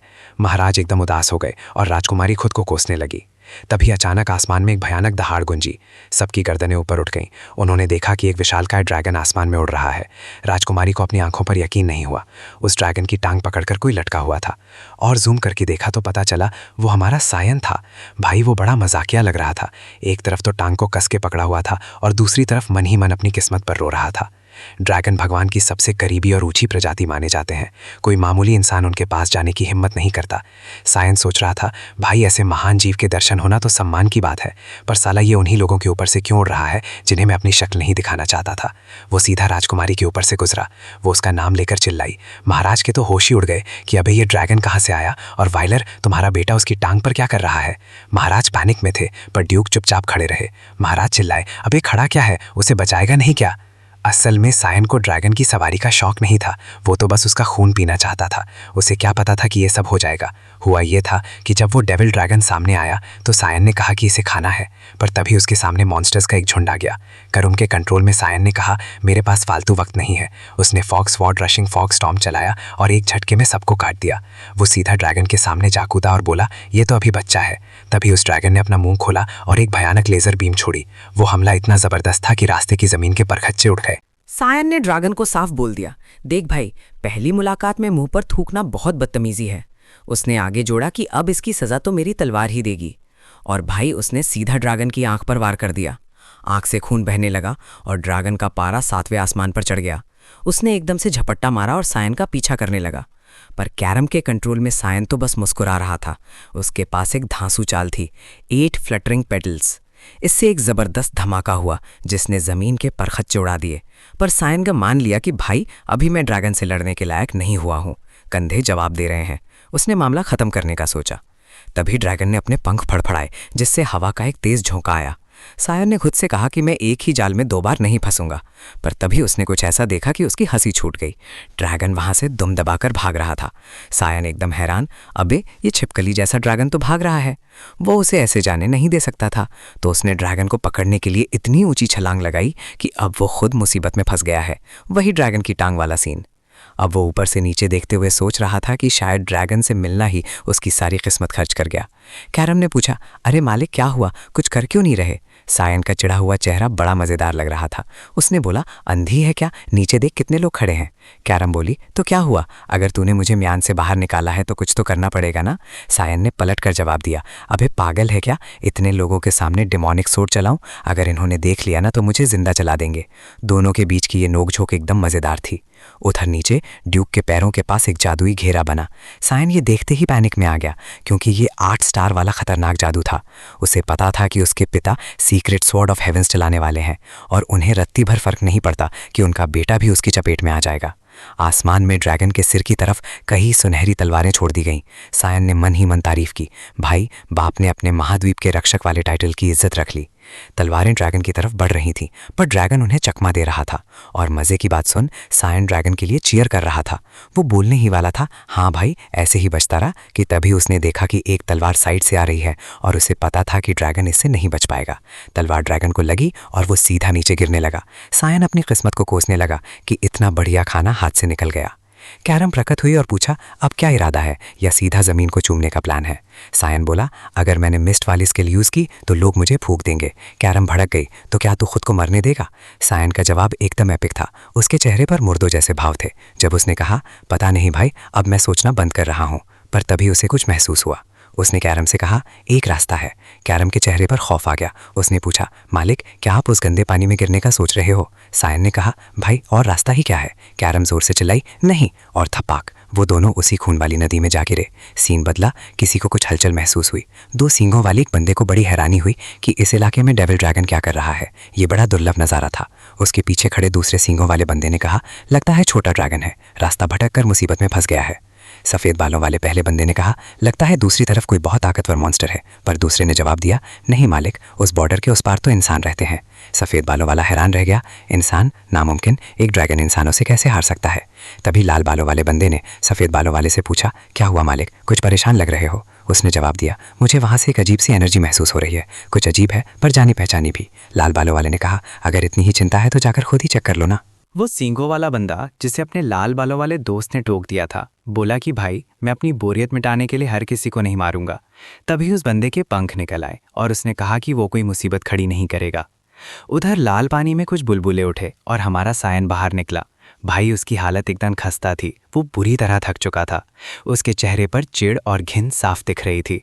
उसने कराहते हुए बस इतना कहा, ऐसी तैसी मेरी लाइफ की। उसने करुम से पूछा कि तू जिंदा है क्या। करुम तो भाई आग बबूला थी। उसके चेहरे से लग रहा था कि वो कितनी इरिटेटेड है। उसने साफ कह दिया, मुझसे बात मत कर, मैं अभी यही सोच रही हूँ कि तुझे कैसे मारूं। साइन ने उसे मनाने की कोशिश की, बोला कि घर वापस जाकर सब साफ कर लेंगे, गुस्सा मत हो। पर करुम ने उसे हकीकत का आईना दिखाया, अबे ओ होश में आ जा, हम डीमन रियल में हैं। साइन ने खुद को तसल्ली दी कि यहाँ हमें कोई बड़ा दानव नहीं मिलने वाला। पर भाई उसकी बात पूरी होने से पहले ही किसी ने दखल दिया। एक आवाज़ आई, तुम एकदम सही कह रहे थे, मुझे पता था यहाँ कुछ मज़ेदार मेरा इंतज़ार कर रहा होगा। सायन के पूरे शरीर में एक सिहरन दौड़ गई। वो उस आवाज़ को पहचानता था। उस दानव ने सायन को नाम लेकर पुकारा। वो आवाज़ सायन के दिमाग में इतनी गहरी धसी हुई थी कि वो उसे चाहकर भी नहीं भूल सकता था। सायन के चेहरे पर अब गुस्से और खौफ का मिला जुला भाव था। उस दानव ने पूछा, क्या तुम इंसान हो? भाई ये और कोई नहीं, खुद डीमन किंग वेलकारियन था। पिछले जन्म में लोग कहते थे कि उसे देखना साक्षात बुराई के रूप को देखने जैसा है, और आज वही मौत का सौदागर हमारे हीरो के सामने खड़ा उसे घूर रहा था। साइन ने अपनी नज़रें उस पर से नहीं हटाईं, क्योंकि उसे पता था कि वो राक्षस उसे एक पल में ढेर कर सकता था। उसने खुद को कोसा, साला अभी क्यों? डीमन किंग ने फिर से वही सवाल दोहराया, पूछ रहा हूँ, क्या तुम इंसान हो? जवाब नहीं दोगे क्या? वेलकारियन ने उसे घूर कर देखा और पलक झपकते ही उसके पीछे पहुंच गया और पूछा, क्या लड़ना चाहते हो? साइन एकदम अलार्म्ड हो गया। उसने अपनी तलवार चलाई और डीमन किंग के बालों की एक लट काट दी। ये देखकर डीमन किंग हैरान रह गया और फिर जोर से हंस पड़ा। वो एकदम रिलैक्स था। बोला, मैंने सुना था कि इंसानों में इन्फिनिट पोटेंशियल होती है, लगता है सच ही सुना था। करुम ने पूछा, अबे ये कौन है? साइन ने जवाब दिया, ये डीमन किंग है। करुम के तो होश ही उड़ गए। उसने पूछा, तेरी इस हालत में तू इसे कैसे हराएगा? साइन को पता था कि ये नामुमकिन है, बस भागने की कोशिश ही कर सकता है। उसके हाथ कांप रहे थे। तभी डीमन किंग बोला, अरे रिलैक्स कर भाई, मैं तेरे जैसे बच्चे का क्या बिगाड़ूंगा। उसने तसल्ली दी कि वो कुछ नहीं करेगा और अपनी बात साबित करने के लिए वहीं ज़मीन पर मज़े से लेट गया। उसने कहा, भले ही मैं एक डीमन किंग हूँ, पर मैं बच्चों से नहीं लड़ता। डीमन किंग की इस अजीब हरकत पर साइन का चेहरा एकदम मजाकिया हो गया। वेलकारियन ने फिर पूछा, इंसान ही हो ना? साइन ने कहा, हाँ। दानव ने पूछा, यहाँ कैसे पहुँचे? साइन ने समझाया कि पानी के बहाव की वजह से यहाँ आ गया। डीमन किंग ने मज़े लेते हुए पूछा, पहली बार आए हो क्या यहाँ? उसे साइन से एक अजीब सी ऑरा महसूस हो रही थी। उसने पूछा, तुम हो कौन? पसीने छोड़ते हुए साइन बोला, मैं तो बस एक नॉर्मल ह्यूमन हूँ। डीमन किंग बोला, नॉर्मल इंसान, पर तुझे देखकर ऐसा लग रहा है जैसे तू मुझे पहले से जानता है। साइन ने झूठ बोल दिया कि हम पहले कभी नहीं मिले। दानव ने कहा, बात तो सही है, मैंने भी आज से पहले कभी कोई इंसान नहीं देखा, फिर तूने मुझे कहाँ देख लिया होगा? फिर साइन ने हिम्मत जुटाकर पूछा, आप यहाँ क्या कर रहे हो? साइन मन ही मन सोच रहा था कि ये बंदा इतना रिलैक्स कैसे है, क्या ये वही डीमन किंग है जिसे मैं जानता था? दानव ने बताया कि मैं बस राउंड पर निकला था और मुझे कुछ अजीब एनर्जी महसूस हुई। साइन ने पूछा, राउंड पर? वेलकारियन ने विस्तार से बताया कि एक डीमन किंग होने के नाते ये मेरा फर्ज है कि मैं अपनी ज़मीन और साम्राज्य की देखरेख करूं। पर वो बीच में ही रुक गया। वो बैठ गया और साइन से पूछा, अभी तुमने क्या कहा? साइन ने अपनी बात दोहराई कि आप बता रहे थे कि राजा होने के नाते आप अपनी प्रजा का ख्याल रखते हैं। वलेरियन के चेहरे पर एक अजीब सा मजाकिया एक्सप्रेशन आया। उसने सायन से पूछा, अबे तुझे झटका नहीं लगा? मैंने अभी अभी बोला कि मैं डीमन किंग हूँ और तू तो ऐसे खड़ा है जैसे मैंने मौसम का हाल बताया हो। तभी दानवों के राजा को एहसास हुआ कि मामला कुछ गड़बड़ है। उसने ताड़ लिया कि सायन उसे ज़रूर कहीं से जानता है, क्योंकि दुनिया का कोई भी बच्चा ऐसा रिएक्ट नहीं करेगा। वलेरियन ने तो यहाँ तक पूछ लिया, क्या तेरी मम्मी ने तुझे कभी डराया नहीं कि बेटा सीधे बन जाओ वरना दानव राजा उठा ले जाएगा?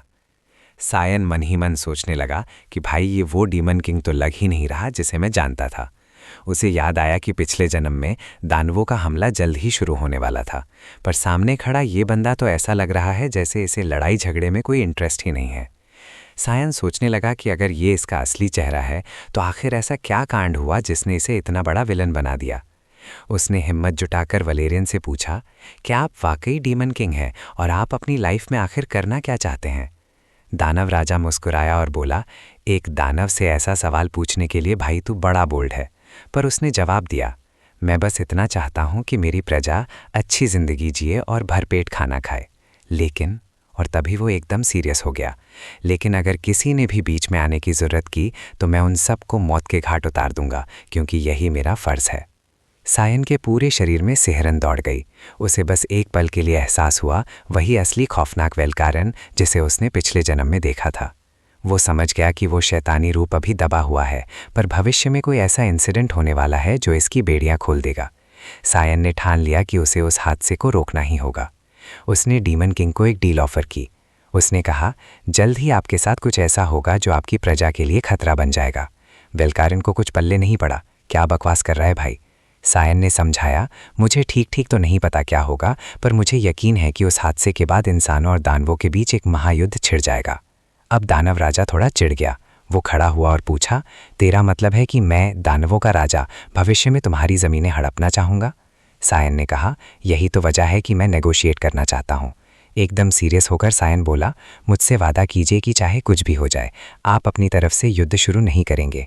दानव राजा को ये सब बेतुका लग रहा था, पर वो मान गया। ठीक है, मैं जंग शुरू नहीं करूँगा, पर बदले में तू मुझे क्या देगा? सायन ने कसम खाई, मैं आपकी मदद करूँगा, आपके साथ कुछ भी हो जाए मैं आपको बचाने की पूरी कोशिश करूँगा। दानव राजा उसके ऊपर झुक गया, पर सायन पीछे नहीं हटा, बल्कि उसकी आंखों में आंखें डालकर खड़ा रहा। वेलकारिन को लगा कि ये बच्चा कुछ तो जानता है। वो थोड़ा मुस्कुराया और उसका नाम पूछा। सायन ने अपना परिचय वर्ड के रूप में दिया। दानव राजा ने वादा किया, मैं डीमन रियन का मालिक कसम खाता हूँ कि चाहे जो हो जाए मैं इंसानों की ज़मीन पर हमला नहीं करूँगा। और फिर वेलकारिन के पंख निकले और वो आसमान में उड़ गया। जाते जाते उसने याद दिलाया, अपना वादा याद रखना छोटे, क्योंकि डील तो डील होती है। सायन ने सिर हिलाकर हामी भर दी। इस डील के बाद सायन को किनारे पर नाइट्स ने ढूंढ लिया। वो कह रहे थे कि भाई ये तो चमत्कार है कि इंस्पेक्शन टीम को तुम मज़े से यहाँ लेटे हुए मिल गए। अब सब उसे वो लड़का जो डेविल ड्रैगन से बचकर आ गया के नाम से बुलाने लगे। उसे वो उसके बॉर्डर पर एक पुराने चर्च में ले जाया गया जिसे मिलिट्री हॉस्पिटल बना दिया गया था। सायन ने सॉरी बोला। राजकुमारी एरन उसके पास बैठी थी। सायन को लगा कि चलो सब सुलझ गया। तभी राजकुमारी शर्माने लगी और उसने एक ऐसा सवाल पूछा कि सायन के होश उड़ गए। उसने पूछा, क्या तुम मेरे बनोगे? सायन को एक पल के लिए समझ ही नहीं आया कि ये क्या बोल रही है। उसने बड़े आराम से बिना किसी एक्सप्रेशन के मना कर दिया, ना भाई नहीं। राजकुमारी तो सन रह गई। उसे उम्मीद नहीं थी कि इतनी जल्दी और इतनी बेरुखी से उसे रिजेक्ट कर दिया जाएगा। जाहिर है वो मुझे मना ही करेगा, क्योंकि मैं एक शक्तिहीन पावरलेस राजकुमारी हूँ। सायन ने मन ही मन सोचा, भाई ये लड़की सच में मेरे सब्र का इम्तिहान ले रही है। उसे पता था कि वो बेचारी है, पर उसका ये एटीट्यूड मामला और बिगाड़ रहा था। सायन को साफ दिख रहा था कि आगे क्या होने वाला है, और वो इस बात को भूल नहीं पा रहा था कि उसका वो कमीना भाई एशिल कहीं ना कहीं इस राजकुमारी के दर्दनाक अंत से जुड़ा हुआ है। सायन ने उसे सीधा जवाब दिया, तुम सही कह रही हो। उसने साफ साफ बोल दिया कि अभी तुम जैसी हो उससे ना तो तुम्हें कोई फायदा है और ना ही किसी और को। ना तुम्हारे पास कोई रुतबा है और ना ही तमीज़। अगर मैं अभी तुम्हारे करीब आया तो ये मेरे लिए भी बुरा होगा। लेकिन फिर सायन ने पासा पलटा और कहा, मगर मैं तुम्हें दूर से तब तक देखूंगा जब तक तुम एक बेहतर इंसान नहीं बन जाती। एरिन को इस बात की उम्मीद नहीं थी। उसने चौंक कर पूछा, क्या सच में? सायन ने कहा, हाँ, तो अब उदास होना बंद करो। राजकुमारी का चेहरा शर्म से लाल हो गया। उसने समझ लिया कि उसे बस इतना काबिल बनना है कि सायन उसे एक्नॉलेज कर सके। उसने अपनी उंगली सायन की तरफ उठाई और चैलेंज दिया, देख लेना, एक दिन मैं इतनी ताकतवर बन जाऊंगी कि तुम मुझे इग्नोर नहीं कर पाओगे। सायन मुस्कुराया और बोला, मुझे इंतजार रहेगा। उसने देखा कि ये लड़की कितनी जल्दी खुश हो गई। जाते जाते राजकुमारी ने शर्माते हुए उसे शुक्रिया कहा कि वो जिंदा बच गया। सायन का चेहरा एकदम सपाट था। कुछ दिनों बाद जंगल के बाहरी इलाके में एक आदमी इधर उधर देख रहा था। उसके हाथ में एक छोटा सा बक्सा था और वो धीरे धीरे हंस रहा था। वो डिब्बा चमक रहा था। उसने बुदबुदाया, बस अब ज्यादा वक्त नहीं बचा है। तभी पीछे से एक आवाज आई, तो वो तुम हो, रेनल्ड क्रिम्सन। रेनल्ड का शरीर एकदम जाम हो गया। उसे लगा जैसे अदृश्य जंजीरों ने उसे जकड़ लिया हो। एक बहुत ही खौफनाक ऊर्जा वाला इंसान उसके करीब आया। रेनल्ड के हाथ में जो डिब्बा था वो एक स्मॉल डायमेंशनल बॉक्स था। उस आने वाले बंदे ने टिप्पणी की, ये तो वो चीज़ है जो अभी बाजार में आई भी नहीं है। ये एक ऐसा अजूबा था जिसमें जादुई ताकत भरी थी ताकि उसमें ढेर सारे पत्थर रखे जा सकें। ये गैम किंगडम की मेज एसोसिएशन का एक मास्टरपीस था। आने वाले बंदे ने पूछा, क्या मैंने सही कहा? वो बंदा 1 साल से रेनल्ड पर नजर रख रहा था, क्योंकि उसे शक था कि साम्राज्य के अंदर से कोई तस्करी कर रहा है, और अब उसने सारा खेल पकड़ लिया था। उसने वो बक्सा छीन लिया। वो बंदा और कोई नहीं, हमारा साइनबर्ड था। रेनल्ड ने पूछा, तुम यहाँ क्या कर रहे हो? साइन ने डिब्बा खाली किया तो उसमें से मॉन्स्टर्स के शरीर के अंग निकले। साइन ने उसे बेनकाब करते हुए कहा, मुझे पता है तुम राक्षसों का खून निकालते हो और उन्हें उन सप्लाई कैरेजेस में छुपाकर बॉर्डर पार ले जाते हो जिन्हें परमिशन मिली हुई है, और पक्का सप्लाई डिपार्टमेंट में तुम्हारा कोई जासूस भी है। रेनल्ड ने अनजान बनने का नाटक किया, पर साइन बोला, मुझसे चालाकी मत करो, मुझे पता है ये खून ब्लैक मार्केट में बिक रहा है। उसे ये भी समझ आ गया कि एलिस को हेलहाउंड का खून भी इसी के जरिए मिला होगा। साइन अब ये सोच रहा था कि उनके साथ गद्दारी किसने की, पर जो भी हो वो रेनल्ड को जिंदा नहीं छोड़ सकता था। रेनल्ड को समझ नहीं आ रहा था कि साइन ने उसे पकड़ा कैसे, पर अब उसका शरीर थोड़ा हिल पा रहा था। उसने अपने हाथ में जादू भरा, ब्रेथ फायर, और चिल्लाया, मर जा साले। एक बहुत बड़ी आग की लपट निकली। रेनल्ड को लगा कि साइन जलकर राख हो गया होगा। उसने राहत की सांस ली और शिकायत करने लगा कि साला वो कीमती डिब्बा हाथ से निकल गया। पर तभी अचानक उसका हाथ कटकर अलग हो गया। खून का फव्वारा छूट पड़ा। रेनल ने देखा कि चारों तरफ काला कोहरा छाया हुआ है। साइन उसके सामने खड़ा था।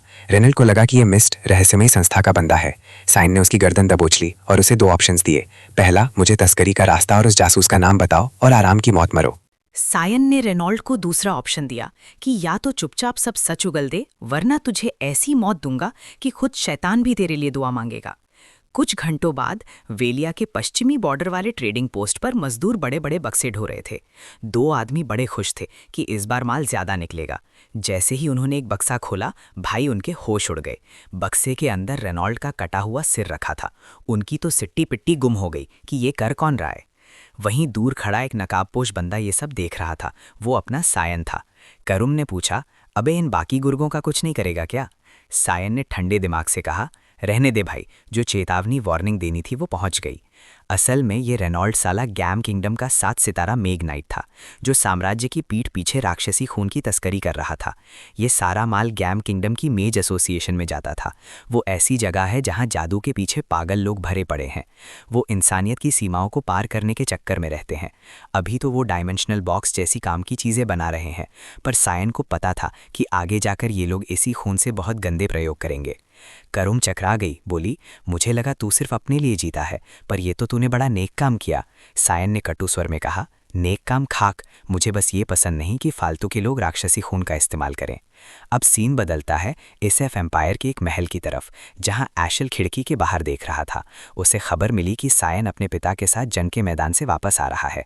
एशल के बिस्तर पर लेटी एक औरत ने जब सायन का नाम सुना तो वो पहचान गई कि ये एशल का सौतेला भाई है। एशल ने चिढ़ते हुए कहा, साला ये लड़का मेरी नसों पर चढ़ रहा है, और उसने तय किया कि वो खुद जाकर उससे मिलेगा।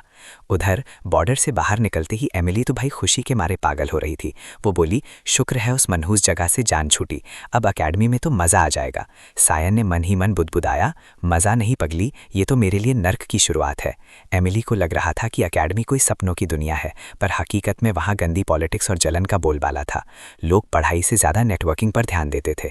एमिली अपने ही सपनों में खोई थी। बोली, सुना है वहाँ बड़े हैंडसम इंस्ट्रक्टर्स होते हैं, शायद मेरी लाइफ में भी कोई रोमांस आ जाए। सायन सोच रहा था कि ये लड़की सच में मेरे लिए आई है या लड़के ताड़ने।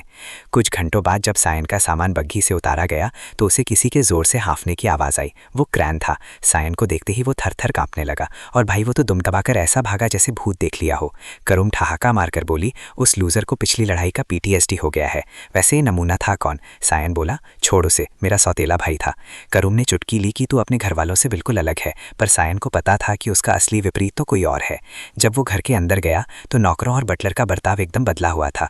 जो बटलर कभी उसे आंख उठाकर नहीं देखता था, आज वो बड़े अदब से उसे अंदर ले जा रहा था। सायन समझ गया कि पक्का अंदर उसका बाप या वो कमीना बैठा है। पिछले 1 साल में बहुत कुछ बदल गया था। सायन को लगा शायद ये उसकी मिस्नत का इनाम है, लेकिन जैसे ही उसने दरवाजे का कुंडा पकड़ा, उसका पूरा मूड बदल गया। उसे वही पुरानी औरा महसूस हुई जिसने उसे कंपकपा दिया। उसने दरवाजे के हैंडल पर अपनी पकड़ मजबूत की। उसे पता था कि दरवाजे के उस पार वही कमीना बैठा है। अंदर एशल एक मक्खन जैसी मुस्कान के साथ खड़ा था। स्वागत है भाई। दूसरी तरफ सायन खुद को काबू करने की कोशिश कर रहा था। एशल ने पूछा, क्या मुझे भूल गए? सायन की आंखों के सामने अंधेरा छाने लगा था। उसका खून खौल रहा था, पर वो चाहकर भी शांत नहीं रह पा रहा था। आशल ने बड़े प्यार से, जो कि एकदम नकली था, कहा, भाई ये तो होना ही था। हम आखिरी बार तभी तो मिले थे जब तू अकेडमी जा रहा था। साइन भाई अंदर से इतना फंसा हुआ महसूस कर रहा था कि उसका शांत होना नामुमकिन था। उसने धीरे से अपनी तलवार करुम निकाल ली। उसका मन कर रहा था कि अभी के अभी आशल का काम तमाम कर दे, पर तभी करुम ने उसका हाथ पकड़ लिया। उसने बोला, अरे ओ, अगर मरना नहीं है तो होश में आ, अभी इसे मारने में कोई मज़ा नहीं है। तब जाकर सायन रुका। उसने आंखें बंद की, एक लंबी सांस ली और फिर बड़े अदब से अपने बड़े भाई को ग्रीट किया। आशल बोला, चलो कम से कम तुझे याद तो हूँ। सायन ने जवाब दिया, अपने सगे बड़े भाई की शक्ल भला मैं कैसे भूल सकता हूँ। आशल ने उसके सिर पर हाथ फेरा और बोला, ये सुनकर मुझे खुशी हुई। उसने नाटक किया कि उसे डर था कहीं सायन उसे भूल न गया हो। आशल ने यह भी कहा कि उसने सुना है कि सायन की तलवारबाजी, स्वॉर्ड्समैनशिप काफ़ी सुधर गई है और जल्द ही वो अपने पिता की मदद करेगा। पर फिर उसने अपनी औकात दिखाई और बात सुधारते हुए बोला, मेरा मतलब है कि ये लूज़र मैदान जंग में मेरी मदद करेगा। सायन ने अपनी आंखों में कातिलाना गुस्सा दबाकर जवाब दिया, मुझे इसका बेसब्री से इंतज़ार रहेगा। आशल उसे गौर से देख रहा था, फिर बोला कि उसे खुशी है कि सायन उससे मिलने आया। सायन मन ही मन जानता था कि आशल ऐसा बंदा है जो उन लोगों पर नज़र भी नहीं डालता जिन्हें वो बेकार समझता है। तो ये जानकर कि आशल यहाँ किसी खास मकसद से आया है, सायन थोड़ा शांत हुआ। उसने भी नाटक जारी रखा और बोला, भाई मुझे भी आपकी बहुत याद आई। दूसरी तरफ बेचारी एमिली का अपना ही रोना चल रहा था। वो शिकायत कर रही थी कि यंग मास्टर के पास तो कोई सामान नहीं है और वो मेरी मदद भी नहीं कर रहे। वो एक दरवाजे के सामने रुकी। जैसे ही उसने दरवाज़ा खोला वो चीखने लगी, यंग मास्टर आप मुझे ऐसे छोड़कर कैसे जा सकते हो। पर भाई सामने पहले नंबर के यंग मास्टर एशल को देखकर उसकी बोलती बंद हो गई। एशल ने बड़े आराम से कहा, मैंने सुना था कि तुम सायन के काफ़ी करीब हो, पर तुम तो उसके सामने बड़ी कंफर्टेबल लगती हो। उसने एमिली से कहा कि वो अपना काम करे और उसकी परवाह ना करे। जब एशल वहाँ से चला गया तो एमिली ने राहत की सांस ली। वो बोली, भाई मेरी तो जान ही निकल गई थी, आपको पहले बताना चाहिए था कि बड़े वाले यंग मास्टर यहाँ हैं। साइन ने बस इतना कहा, मुझे थोड़ी देर अकेला छोड़ दो। एमिली कुछ बोलने वाली थी, पर साइन का चेहरा इतना डरावना लग रहा था कि उसने चुप रहना ही बेहतर समझा। साइन ने कड़क आवाज में कहा, मुझे अपनी बात दोहरानी ना पड़े। बेचारी एमिली इतनी डर गई कि बाथरूम जाकर उल्टियां करने लगी और जोर जोर से सांस लेने लगी। साइन ने करुम से पूछा, तूने मुझे क्यों रोका? करुम ने जवाब दिया, अबे तुझे तो मेरा शुक्रिया अदा करना चाहिए, मेरे पास तेरे शरीर पर कब्जा करने का अच्छा मौका था। उसने आगे मजे लेते हुए कहा, गलतफहमी में मत रहियो, मैं तो बस ये चाहती हूँ कि तेरा गुस्सा और बढ़े, क्योंकि गुस्से वाला बंदा खाने में ज्यादा डिलिशियस होता है। ये सुनकर सायन मुस्कुरा दिया। तभी बरामदे में किसी के चलने की आवाज आई। एशल के कमरे के सामने एक आदमी पहुंचा। एशल ने उसे अंदर बुलाया। उस आदमी ने रिपोर्ट दी कि उसने दूसरी यंग लेडी एशल की बहन का पता लगा लिया है। वो उत्तर दिशा में व्हाइट एल्व्स के इलाके में थी। एशल को पता था कि वहाँ के लोग फुआ बाहरी लोगों से नफरत करते हैं। उसने तारीफ की कि उसकी बहन लोगों को संभालना अच्छे से जानती है। उसने हुक्म दिया कि जैसे ही उसकी बहन वापस आने की तैयारी करे उसे खबर दी जाए। उस आदमी ने एशल से पूछा, क्या कुछ अच्छा हुआ है क्या? आप आज काफ़ी ब्राइट लग रहे हो। एशल ने पूछा, तुझे क्या लगता है? आदमी बोला कि उसे लगा सायन से मिलकर एशल को मज़ा आया। एशल बोला, कह सकते हो पर तुम गलत हो, सच तो यह है कि मेरा मूड बहुत ख़राब है। एशल को सायन की वो कातिलाना आंखें याद आ रही थी। उसे लग रहा था जैसे सायन उसे अपना जानी दुश्मन मान रहा हो। एशल ने तय किया कि उसे सायन पर नज़र रखनी होगी। उस आदमी ने भरोसा दिलाया कि वो किसी को इस काम पर लगा देगा। एशल खिड़की के बाहर देखता रहा और बार बार सायन की उन आंखों के बारे में सोचता रहा। उसे शक हो गया था कि सायन कुछ बहुत बड़ा छुपा रहा है। आखिरकार वो दिन आ गया जब सायन को निकलना था। हवेली के बाहर बग्घी खड़ी थी और कई सारे नाइट्स भी वहाँ मौजूद थे। और वहाँ हमारी एमिली गुस्से में आग बबूला हो रही थी। वो अपने यंग मास्टर से कह रही थी कि मुझे आपसे ऐसी उम्मीद नहीं थी, आपने मेरा दिल तोड़ दिया। सायन ने बड़े आराम से जवाब दिया कि इसमें मेरी क्या गलती है कि मैं एकेडमी के लिए सिर्फ नाइट्स को ही साथ ले जा सकता हूँ। असल में एमिली इसलिए भड़की हुई थी क्योंकि वो सायन के साथ नहीं जा पा रही थी। वो रोते हुए बोली कि यंग मास्टर, आपको कम से कम पहले तो बताना चाहिए था। अब जब कुछ हो नहीं सकता था तो हमारे हीरो ने हंसे बाय बोला और सलाह दी कि पीछे से अच्छे से रहना और ज्यादा गुस्सा मत करना। सायन ने बड़े टशन में कैरेज वाले से कहा, चलो भाई अब निकल सकते हो। जैसे ही बग्घी आगे बढ़ी, एमिली तो हक्की बक्की रह गई कि यंग मास्टर तो सच में छोड़कर चले गए। वो पूरी ताकत से चिल्लाई, यंग मास्टर, अगर वहाँ कोई आपको परेशान करे बोली तो घबराना मत। वो हाथ हिलाकर उसे अपना ख्याल रखने को कह रही थी। सायन ने मन ही मन सोचा, ये लड़की भी ना बिल्कुल वैसी ही है। तभी उसे 8 साल की उम्र की एक पुरानी याद आई। सायन को उस वक्त इतना तेज बुखार था कि वो बार बार बेहोश हो रहा था। पूरी हवेली में उसका ख्याल रखने वाला कोई नहीं था सिवाय एक इंसान के, वो थी एमिली। भारी बारिश में एमिली उसे अपनी पीठ पर लादकर दौड़ी थी। वो मदद के लिए पागलों की तरह चिल्ला रही थी। शुक्र है कि एक बूढ़े डॉक्टर ने अपना क्लिनिक खोल दिया। सायन जानता था कि अगर उस दिन एमिली ना होती तो वो उस हवेली के किसी कोने में मरा हुआ मिलता। उसके लिए एमिली उन चंद लोगों में से एक थी जिन्हें वो सबसे ज्यादा चाहता था। उसने खिड़की से उसे एक प्यारी सी मुस्कान दी और मजाक में कहा, तमीज से रहना वरना मेरे हाथों मारी जाएगी। एमिली समझ गई कि ये उसके मास्टर का प्यार जताने का अपना ही तरीका है। जैसे ही ये इमोशनल विदाई खत्म हुई, सायन वापस अपनी सीट पर बैठ गया, पर उसका चेहरा एकदम बदल गया। वो सोच रहा था कि भाई मुझे एकेडमी छोड़ने के लिए 6 इंटरमीडिएट नाइट्स की क्या ज़रूरत थी। उसने एक ठंडी सांस भरी और मुस्कुराते हुए सोचा कि लगता है एकेडमी पहुंचने से पहले ही कुछ बड़ा कांड होने वाला है। पूरा दिन निकल गया और बग्घी चलती रही। अचानक 2 नाइट्स ने एक दूसरे को इशारा किया। सायन अंदर लेटा हुआ था जब उसने महसूस किया कि बग्घी रुक गई है। एक नाइट ने पास आकर बताया कि आज रात हम यहीं कैंप लगाएंगे। सायन ने पूछा, अभी हम कहाँ हैं? उस नाइट ने झूठ बोल दिया कि हम सैनन शहर पहुंच चुके हैं और कल सुबह तक शहर के अंदर होंगे। सायन मान गया और बोला, ठीक है, जब कैंप तैयार हो जाए तो मुझे बुला लेना। पर भाई अपना हीरो तो शातिर है। उसे पता चल गया कि ये नाइट सफ़ेद झूठ बोल रहा है। उसे पक्का पता था कि सैफर के पास ऐसा कोई जंगल है ही नहीं। ये तो कोई सुनसान और अनजान जगह थी। सायन ताड़ गया कि ये लोग क्या खिचड़ी पका रहे हैं। थोड़ी देर बाद नाइट्स ने उसे बाहर आने को कहा। सायन बाहर आया और बातों बातों में बोला, वाह, यहाँ की हवा तो बड़ी ताज़ा है, जबकि वो चुपके से चारों तरफ नज़र घुमा रहा था। अजीब बात यह थी कि सभी 6 नाइट्स ने उसे घेर लिया था और उनकी तलवारें म्यान से बाहर आने को तैयार थीं। सायन ने सीधे उनसे पूछा, इस सबके पीछे किसका हाथ है? उसका सवाल सुनते ही सन्नाटा छा गया। ज्यादातर नाइट्स घबराए हुए थे और जैसे जैसे सेकंड बीत रहे थे साफ दिख रहा था कि वो सायन के खौफ में है। पर उन 6 में से एक बंदा ऐसा था जिसके चेहरे पर अलग ही मुस्कान थी। सायन को उस लूजर की मुस्कान देखकर चिढ़ हो गई। उसने और भी डरावने अंदाज में दोहराया, मैंने एक सवाल पूछा है, जवाब दो। वो मुस्कुराने वाला बंदा आगे आया और बोला, तुझे कुछ भी जानने की जरूरत नहीं है, क्योंकि तू तो वैसे भी मरने वाला है। उसने अपनी तलवार सायन की तरफ तानी और बोला, बुरा तो लग रहा है ये करते हुए, पर भाई इसमें कुछ भी पर्सनल नहीं है। उस लूजर ने सायन को सलाह दी कि भाई चुपचाप अपनी आंखें बंद करके खड़े रहो ताकि हम तुम्हें बिना दर्द के मार सकें। ये बोलकर वो सायन की तरफ झपटा और अपनी तलवार हवा में लहराते हुए चिल्लाया, गुड बाय। तलवार बस सायन की गर्दन को छूने ही वाली थी, पर अपना भाई एकदम शांत खड़ा रहा। फिर पलक झपकते ही एक सिर हवा में उड़ गया, पर वो सायन का नहीं था। बाकी नाइट्स के तो होश उड़ गए जब उन्होंने देखा कि उसी लूजर का कटा हुआ सिर जमीन पर पड़ा है। सायन ने अपनी डेमोनिक सोर्ड हाथ में ली और कड़क आवाज में पूछा, मैंने पूछा था कि इस सब के पीछे कौन है? बाकी बचे हुए नाइट्स को एहसास हुआ कि उनके चारों तरफ की हवा बदल गई है। उन्हें समझ नहीं आ रहा था कि उनके हाथ पांव क्यों फूल रहे हैं। भाई वो साफ साफ खौफ, फियर था। सायन की आंखें लाल चमक रही थी। उसने तंज कसते हुए पूछा, क्या हुआ, हिल क्यों नहीं रहे? क्या तुम में से किसी ने सोचा नहीं था कि पासा ऐसे पलट जाएगा? पीछे खड़ा एक नाइट तो अपनी आंखों पर यकीन ही नहीं कर पा रहा था।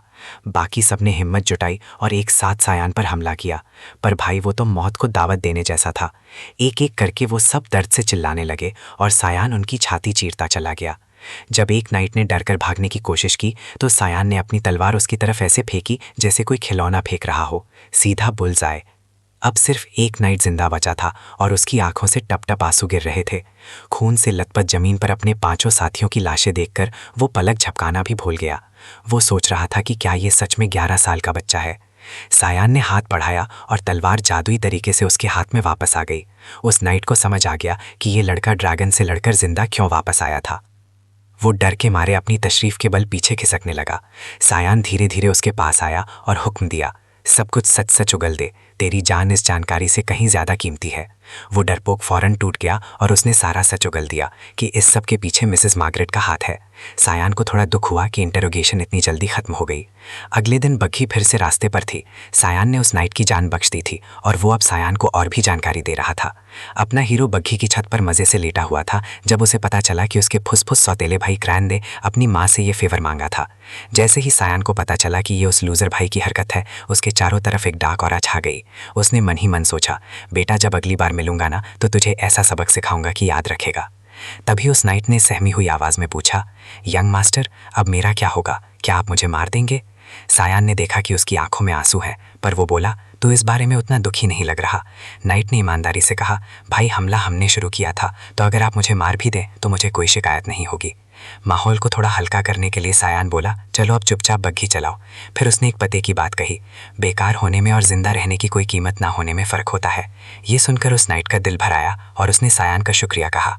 कुछ देर बाद सायन जोश में चिल्लाया, फाइनली हम पहुंच गए। उसके सामने खड़ा था ग्रैंड सेंट्रल सिटी, सेफर। उधर दूसरी तरफ एक आलीशान कमरे में एक फूलदान टूटकर चकनाचूर हो गया। एक कांपती हुई आवाज़ गूंजी, उसका मतलब क्या है? रिपोर्ट सुनने वाले के हाथ थर थर कांप रहे थे। बटलर ने बताया कि 6 नाइट्स मरे हुए मिले हैं और एक गायब है। सायन 10 दिन पहले ही सफर छोड़ चुका है। वो कांपने वाला हाथ और कोई नहीं, खुद मिसेस मार्गरेट का था। वो कांपने वाला हाथ और कोई नहीं, खुद मिसेस मार्गरेट का था। उन्होंने सारा गुस्सा सामने खड़े बटलर पर निकाल दिया और चिल्लाते हुए बोली, आखिर तुम लोग एक छोटे से बच्चे को रास्ते से हटाने में नाकामयाब कैसे हो गए? बटलर ने बेचारे ने तुरंत सिर झुकाया और माफ़ी मांगते हुए माना कि मैम, हमने यंग मास्टर को कम आंकने की गलती कर दी।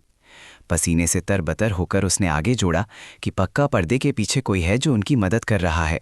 उसने गिड़गिड़ाते हुए एक और मौका मांगा और कहा कि वो अकेडमी में ही किसी को भेजकर काम तमाम कर देगा। पर ये दुष्ट सौतेली माँ इस प्लान से खुश नहीं थी। उन्हें डर था कि अगर अब कुछ किया तो साइन उनके लाडले क्रैन को नुकसान पहुंचा सकता है। उन्हें वो खौफनाक चेहरा याद आ गया जो साइन ने पिछली बार उन्हें दिखाया था।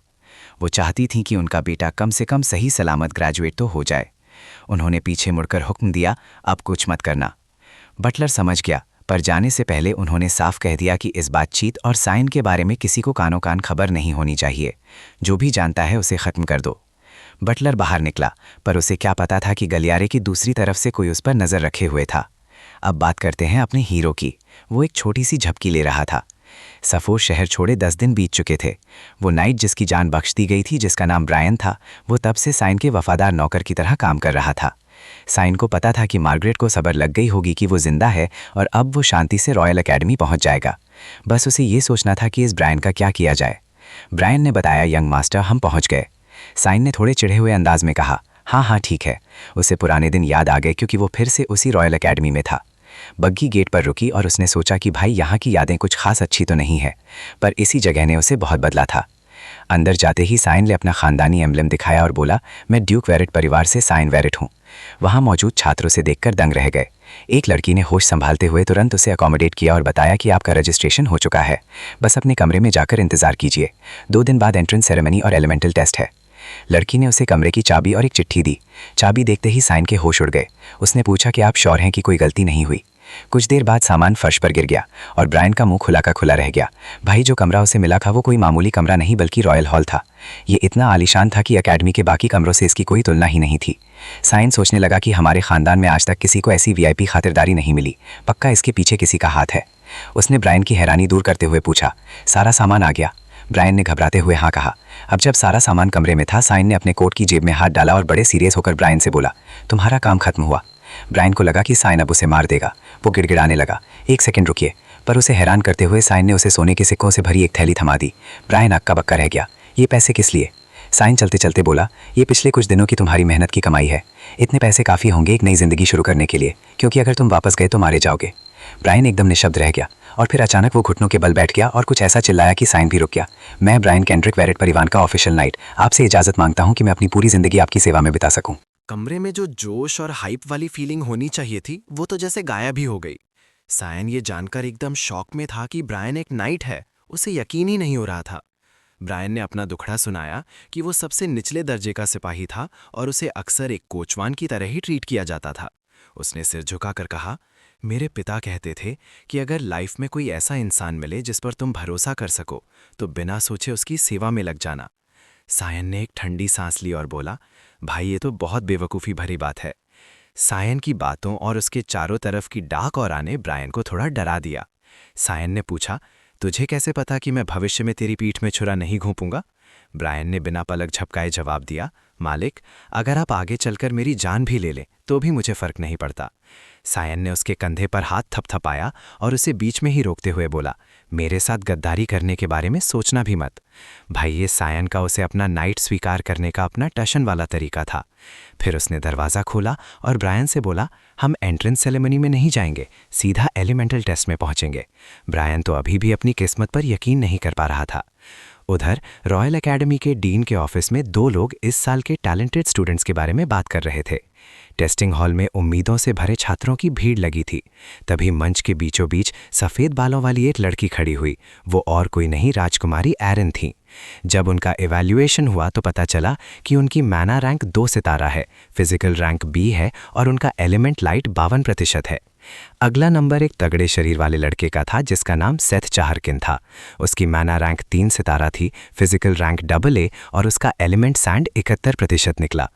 एक बूढ़ा आदमी बड़े गौर से सब देख रहा था। ये और कोई नहीं, एकेडमी के डीन कुंडल कुसैल थे। तभी एक नाम ने उनका ध्यान खींचा, वो था सायन। जब हमारे हीरो का टेस्ट हुआ तो उसकी मैना रैंक सिर्फ 1 सितारा थी, पर फिजिकल रैंक S रैंक थी। लेकिन सबसे चौंकाने वाली बात थी उसका डार्क एलिमेंट, जिसकी प्रोफिशिएंसी 92% निकली। वहाँ मौजूद इंस्ट्रक्टर सेरा नगरीथी ने गौर किया कि भगवान का बच्चा कही जाने वाली एलिस वर्ड भी ग्रेजुएशन के वक्त वाटर एलिमेंट में सिर्फ 88% पर थीं। डीन को ये बात बड़ी दिलचस्प लगी कि अपनी बेहतरीन प्रतिभा के लिए मशहूर एलिस भी अपने छोटे भाई के सामने फीकी पड़ गईं। प्रोफेसर को बस एक ही चिंता थी कि सायन का एलिमेंट डार्क है। डीन कुंडल ने भी माना कि शायद उसका ये टैलेंट बर्बाद हो जाए, पर वो उसकी काबिलियत को नज़रअंदाज नहीं कर सकते थे। डीन ने यह भी बताया कि सायन को रॉयल हॉल सिर्फ और सिर्फ सम्राट के आदेश पर मिला है, क्योंकि उसने जंग के मैदान में राजकुमारी की जान बचाई थी। यहाँ तक कि सम्राट तो उन दोनों की शादी की बात भी सोच रहे हैं। अब ये दोनों सोचकर परेशान थे कि अगर फेलियर मानी जाने वाली राजकुमारी की शादी टैलेंट की खान माने जाने वाले वर्ट परिवार के लड़के से हो गई तो क्या होगा। प्रोफेसर को ने कहा, भाई इससे तो गद्दी के लिए लड़ाई और बढ़ जाएगी, साम्राज्य 2 हिस्सों में बढ़ सकता है और गृह युद्ध छिड़ जाएगा। डीन ने उन्हें ज्यादा सोचने से रोका और बोले, अभी तो बस इंतजार करो, देखते हैं कि सायन साम्राज्य का हीरो बनता है या उसकी बर्बादी की वजह। उधर इन सब बातों से बेखबर अपना हीरो मजे से गलियारे में घूम रहा था। वो सोच रहा था कि पिछले जन्म में तो उसका डार्क एलिमेंट सिर्फ 80% था, क्या ये सब उस राक्षसी खून का असर है। तभी उसकी नजर सामने खड़े एक बंदे पर पड़ी। सायन ने बड़े कैजुअल होकर बोला, हाय। सामने वो सुनहरा लड़का क्रैन खड़ा था। सायन को जिंदा देखकर उसके तो तोते उड़ गए। उसे सपने में भी उम्मीद नहीं थी कि सायन मौत के मुंह से वापस आ जाएगा। क्रैन के पास खड़ा वो गोलू मोलू सा लड़का एकदम अलग रिएक्शन दे रहा था। उस मोटे ने क्रैन से पूछा, अबे क्या ये वही बच्चा है जिसे तू अपने गुलाम की तरह ट्रीट करता था। क्रैन थोड़ा हिचकिचाया, पर उसने दबी आवाज में हाँ कह दिया। भाई ये लूजर और कोई नहीं, गैम किंगडम के मार्की पेनारन का बेटा पोयर पेनारन था। पोयर ने सायन को छेड़ते हुए कहा कि पिछले जन्म में तो इसे ये भी नहीं पता था कि इसकी माँ कौन है। ये दोनों मिलकर सायन को जब मौका मिलता तब परेशान करते थे, पर भाई इस बार पासा पलट चुका था। सायन ने मन ही मन सोचा कि आज तो मेरा लकी दिन है जो ये दोनों नमूने मुझे मिल गए। पोयर ने टशन में आकर सायन के कंधे पर हाथ रखा और बोला, लगता है तुझे फिर से कुटाई की जरूरत है। क्रैन उसे रोकने की कोशिश कर रहा था क्योंकि उसे माहौल ठीक नहीं लग रहा था, पर वो मोटा नहीं माना। क्रैन भागना चाहता था। उसने कहा, भाई चलना कैंटीन चलते हैं, पर पोयर सीधा मौत के मुंह में जा रहा था। अचानक सायन ने एक ऐसी जोरदार किक मारी कि पोयर सीधा उड़ता हुआ दीवार से जा टकराया और दीवार चकनाचूर हो गई। सायन के चेहरे पर वो शैतानी मुस्कान थी। भाई कसम से क्या सुकून मिला होगा उसे अपना बदला लेकर। क्रैन तो पागलों की तरह रोने लगा और चिल्लाने लगा, पोयर पोयर, पर वो मोटा तो वहीं ढेर हो गया था। अब जब पोयर बेहोश हो चुका था, सायन ने क्रैन की तरफ देखा और बोला, भाई अब हमें ज़रा तसल्ली से बात करनी चाहिए। क्रैन के तो पसीने छूट रहे थे और वो रोए जा रहा था। जैसे ही सायन ने उसके कंधे पर हाथ रखा, वो थर-थर कांपने लगा। सायन उसके करीब झुका और कान में फुसफुसाया, देख भाई, तू मेरी पीठ पीछे क्या करता है मुझे रत्ती भर फर्क नहीं पड़ता, पर अगर तू मुझे दोबारा कभी दिखाना तो याद रखियो। और फिर मुस्कुराते हुए सायन ने उसे अल्टीमेटम दिया, तू अपनी ग्रेजुएशन व्हीलचेयर पर बैठ के करेगा। ये सुनते ही क्रैन की तो घिग्गी बन गई और वो ज़मीन पर गिर पड़ा। उसका खौफ इतना था कि उसकी टांगें जवाब दे गईं। उधर अपना हीरो बड़े स्वैग में वहाँ से निकल गया, ये सोचते हुए कि एकेडमी वाली लाइफ तो बड़ी मज़ेदार होने वाली है। कुछ घंटों बाद एकेडमी की लाइब्रेरी में प्रोफेसर सेरा नेग्रिथी घूम रही थी। ये वही प्रोफेसर हैं जो सायन पर नज़र रखने का प्लान बना रही थी। वो एक खास किताब लेने आई थी, पर जब उन्होंने देखा कि वो जगह खाली है तो उनका मूड खराब हो गया। तभी पीछे से एक आवाज़ आई, क्या आप कोई किताब ढूंढ रही हैं? वो चौंक गई। बोलने वाला और कोई नहीं, अपना सायन था। प्रोफेसर सेरा ने तुरंत अपना एटीट्यूड बदला और मुस्कुराकर पूछा, अरे सायन, तुम यहाँ कैसे? छात्रों का यहाँ आना मना है। पर उनके दिमाग में एक ही बात चल रही थी कि इस लड़के ने अपनी मौजूदगी को इतना छुपा लिया कि मैं इसे डिटेक्ट भी नहीं कर पाई। उन्होंने कन्फर्म किया कि क्या आप वाकई मिस्टर सायन वर्ट हैं, और फिर किताब मांगी। सायन मुस्कुराया और बोला, बिल्कुल। उसने किताब आगे बढ़ाई, पर तभी अचानक एक काली खौफनाक ऊर्जा हवा में गूंजी और वो किताब 2 टुकड़ों में कट गई। सायन तुरंत पीछे हटा और बोला, शायद ये वो किताब नहीं है जिसे आप ढूंढ रही थी, है ना?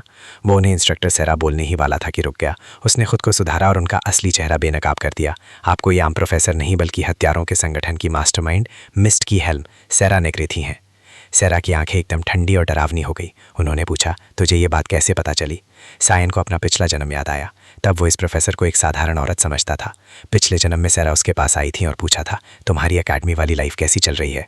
उस वक्त परेशान और डरा हुआ सायन चुप रहा था।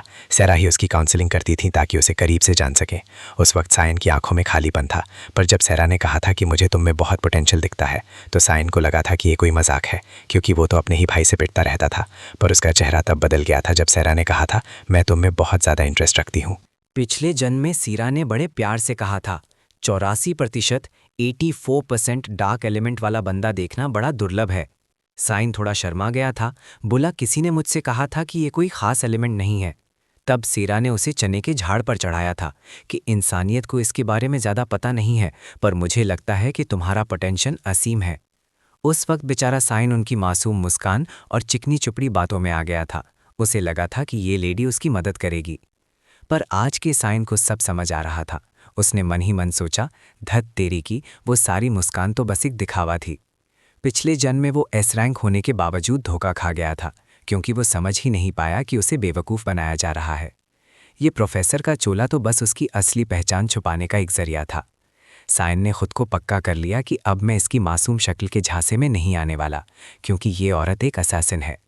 वो हत्यारों के संगठन मिस्ट्स की मुखिया थी और उसका काम अकेडमी के अंदर छुपकर शाही खानदानों और रईसों की खबरें निकालना था। सेरा ने चुप्पी तोड़ते हुए कहा, चलो मेरी लैब में चलकर बात करते हैं। उसने अपना चश्मा उतारा और भाई कसम से वो लग तो बड़ी गजब रही थी। साइन एक पल के लिए दंग रह गया। उसे लगा था कि पोल खुलने पर वो कुछ ड्रामा करेगी, पर वो तो एकदम शांत थी। कुछ ही देर में वो दोनों सेरा की लैब में थे। साइन ने देखा कि ये जगह बिल्कुल वैसी ही है। चारों तरफ रहस्यमयी स्क्रोल्स और खंजर सजे हुए थे। साइन ने मज़े से अपनी चाय की चुस्की ली और ताना मारते हुए बोला, प्रोफेसर, कहीं आपने इसमें जहर तो नहीं मिला दिया? उसे याद था कि इस औरत पर कभी भरोसा नहीं करना। सेरा खिलखिलाकर हंसी और बोली, अरे साइन, फिक्र मत करो, ये कोई बहुत खतरनाक जहर नहीं है, बस तुम्हारे अंगों को पिघला देगा। उसे क्या पता था कि साइन पर ये ओछी चालें काम नहीं करेंगी। उसे अपने ऊपर पूरा भरोसा था, क्योंकि उसने ढेरों राक्षसी खून और एमिली के हाथ का खाना पचाया हुआ था। उसने बड़ी संजीदगी से सलाह दी, अगली बार कुछ तगड़ा इस्तेमाल करना। सेरा समझ गई कि अब असली बात शुरू करने का वक्त आ गया है। उसने पूछा, तुम्हें मेरी असलियत कैसे पता चली, और तुम्हें ये कैसे पता कि मुझे मेरे ऑर्डर्स लाइब्रेरी की उसी पुरानी और बेकार सी किताब में मिलते हैं? तुम्हें तो जगह का भी बिल्कुल सही पता था। उसके चेहरे पर एक अजीब सी चमक आई और उसने अंदाज़ा लगाया, कहीं तुम भी मिस्ट्स का हिस्सा तो नहीं हो? साइन ने मजाकिया अंदाज में कहा, अब और क्या सबूत चाहिए तुम्हें? सेरा जोश में आ गई। उसने अपनी डाक औरा छोड़ी और बोली, लगता है एलिमेंटल टेस्ट के बाद तुम्हारा दिमाग थोड़ा ज़्यादा ही चल रहा है। पर साइन ने उसकी बात अनसुनी कर दी और टॉपिक बदल दिया। उसने बताया कि कैसे अकेडमी आने से पहले सब हैरान थे कि उसके साथ सिर्फ एक सिपाही है, जबकि आजकल बड़े बड़े रईसों का कत्ल आम बात हो गई है। उसने सेरा की आंखों में आंखें डालकर पूछा, ये प्यूरिफिकेशन प्रोजेक्ट कब शुरू हुआ? सेरा चकरा गई, क्या ये प्यूरिफिकेशन प्रोजेक्ट क्या बला है? वो अनजान बनने का नाटक कर रही थी, पर उसकी डाक औरा तेजी से बढ़ रही थी। हमारे गीगा चैड ने भी अपनी औरा चौड़कर उसे बराबर की टक्कर दी। उसने साफ किया कि वो उन असैसिनेशंस की बात कर रहा है। सेरा मुस्कुराई और चेतावनी दी, जो तुम कह रहे हो उसके लिए बाद में पछताना पड़ सकता है।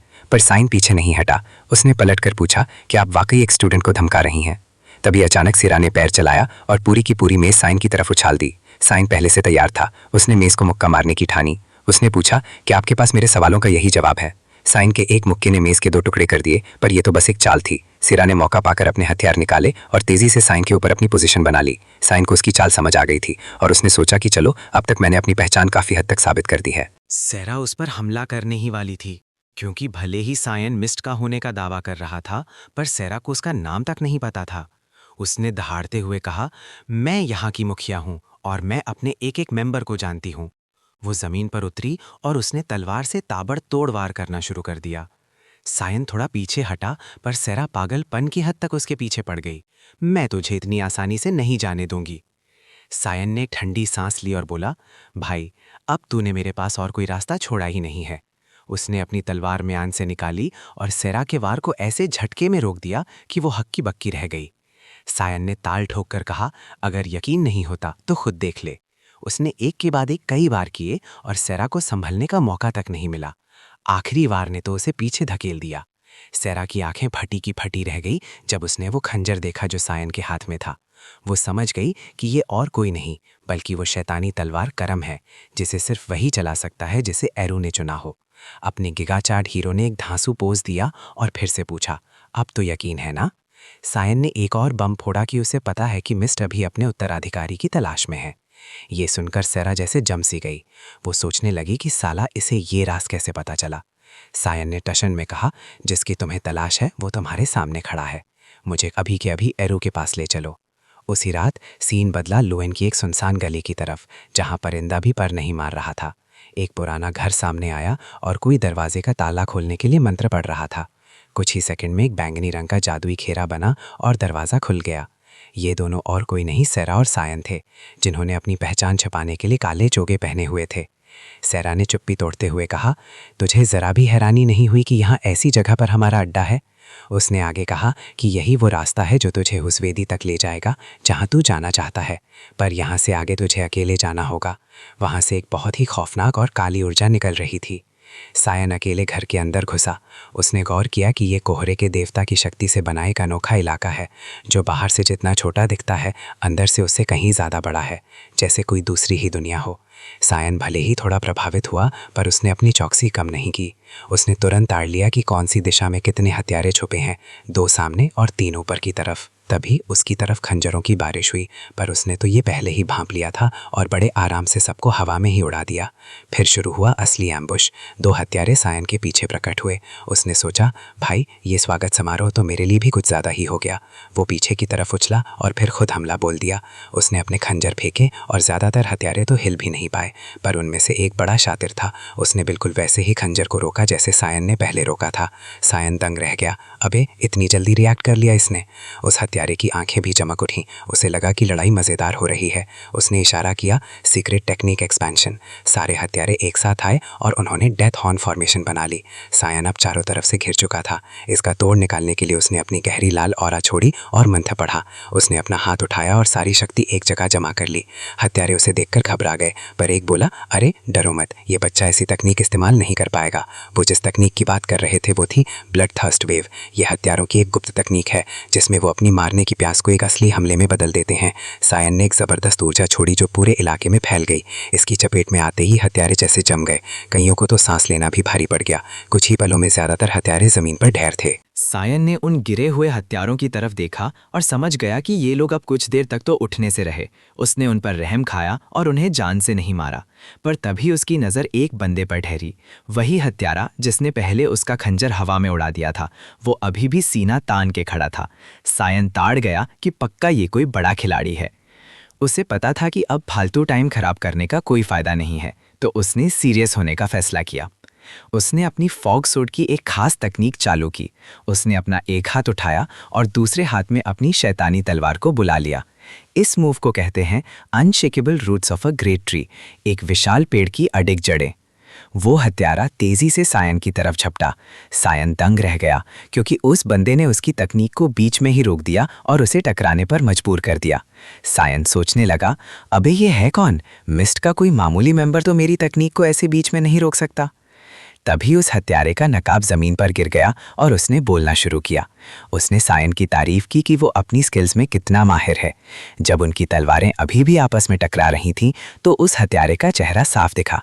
सायन का मुंह खुला का खुला रह गया। वो कोई आदमी नहीं बल्कि एक लड़की थी, और भाई वो और कोई नहीं, अपनी वही हॉट प्रोफेसर सैरा थी। उसने सायन से झूठ बोला था और अपनी मौजूदगी छुपाकर उससे लड़ रही थी ताकि उसकी असली ताकत देख सके। उसे पीछे धकेलने के लिए सायन ने अपनी एक जानलेवा टेक्निक चली, thick fog 8th form assault. माहौल एकदम भारी और डरावना हो गया। सैरा के चेहरे पर एक डरावनी मुस्कान आई। वो बोली कि सायन तो कोहरे की तकनीकों में उस्ताद है और अब उसकी दिलचस्पी उसमें और बढ़ गई है। सैरा उसे अपनी पूरी ताकत दिखाने के लिए कहने ही वाली थी कि सायन ने कुछ ऐसा किया जिसकी किसी को उम्मीद नहीं थी। वो उल्टी दिशा में भागने लगा। भाई उसे पता था कि ये औरत लड़ाई की भूखी कॉम्बैट सेलेट है। ताकतवर दुश्मनों से लड़ने का जुनून उसे पागल कर देता है। सायन ने सोचा कि अगर ये लड़ाई चलती रही तो इस मिस्ट की मुखिया का ये पागलपन बहुत खतरनाक हो जाएगा। वो अपनी जान बचाकर भागा। उसे पता था कि सैरा तब तक नहीं रुकेगी जब तक कोई एक मर न जाए। सैरा दीवारों पर कूदती हुई पागलों की तरह उसका पीछा करने लगी और चिल्लाई, सायन वापस आ जा, मैं तो तुझे वही दे रही हूँ जो तू शुरू से चाहता था। उसे रोकने के लिए उसने अपनी तकनीक फॉग सोड रशिंग फॉग स्टॉर्म का इस्तेमाल किया और सायन पर वार किए। सायन पीछे हटा और सोचा, माना कि मुझे भी चैलेंज पसंद है, पर भाई मैं इस सैरा जितना परवर्टेड नहीं हूँ। सैरा उसे उकसाती रही, बोली, ये इलाका अरु ने बनाया है, बाहर की दुनिया को तेरी ऊर्जा का पता भी नहीं चलेगा, तो तू बेफिक्र होकर लड़। ये सुनकर सायन एकदम गंभीर हो गया। उसने सोचा, ठीक है भाई, अब यहाँ मैं अपनी सारी तकनीकें इस्तेमाल कर सकता हूँ। उसे लगा कि शायद वो इस प्रोफेसर को जान से ही मार देगा, पर अब उसे इस बात की परवाह नहीं थी। उसने अपनी तलवार संभाली और जंग के लिए तैयार हो गया। पर भाई जैसे ही वो हमला करने वाला था, उसका पूरा शरीर कांपने लगा और वो धड़ाम से मुंह के बल जमीन पर गिर पड़ा। सैरा भी चकित रह गई।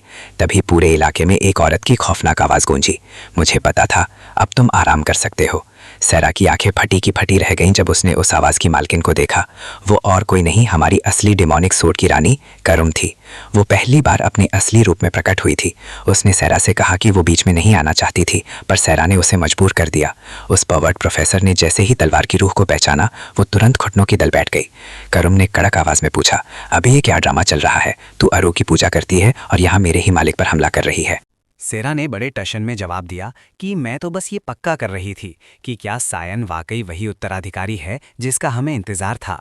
ये सुनकर करुम का खून खौल उठा। उसने अपनी काली औरा छोड़ते हुए कहा, इतनी ही खुजली थी तो अपने भगवान को ही बुला लेती, फालतू में रायता फैलाने की क्या जरूरत थी। करुम ने उसे ललकारते हुए पूछा कि क्या सैरा अब सीधा शैतानी तलवार को चुनौती देना चाहती है। पूरे इलाके में दबाव इतना बढ़ गया कि सांस लेना भारी हो जाए। पर भाई, अपनी ये प्रोफेसर तो अलग ही लेवल की परवट है। वो डरी नहीं, बल्कि उसने मजाक उड़ाते हुए कहा, मुझसे लड़ने से पहले जरा अपने मालिक की हालत तो देख लो। करुम ने मुड़कर देखा तो भाई सायन की तो हालत खराब थी। उसके शरीर से काफी खून बह रहा था। करुम घबरा गई। अबे ओए, तू यहाँ लेटे लेटे मर क्यों रहा है? सैरा ने समझाया कि ये इसलिए हो रहा है क्योंकि तू अपने असली रूप में प्रकट हो गई है, और ये तरीका बड़ा खतरनाक है। ये मालिक की जीवन शक्ति को खा जाता है। करुम ने गुस्से में सायन का कॉलर पकड़ा और बोली, इतना सारा राक्षसी खून पीने के बाद भी तू इतना कमजोर है, उठ जल्दी। तभी सेरा फिर बीच में कूद पड़ी और अपनी असली पहचान बताई। मैं मिस्ट की हॉल मास्टर सिराका निगरी, किसी भी लड़ाई से पीछे नहीं हटती। उसने अपने होठों पर जबान फेरी और करुम से बोली, अगर तुम मेरी विरोधी हो तो मैं ये मौका हाथ से जाने नहीं दे सकती। भाई, वो मासूम सी दिखने वाली टीचर अब पूरी तरह एक लड़ाई की भूखी बन चुकी थी। करुम को भी अब उससे अजीब सी वाइब्स आने लगी थीं। वो डर गई कि ये औरत आखिर है क्या चीज़। तभी सायन को होश आया।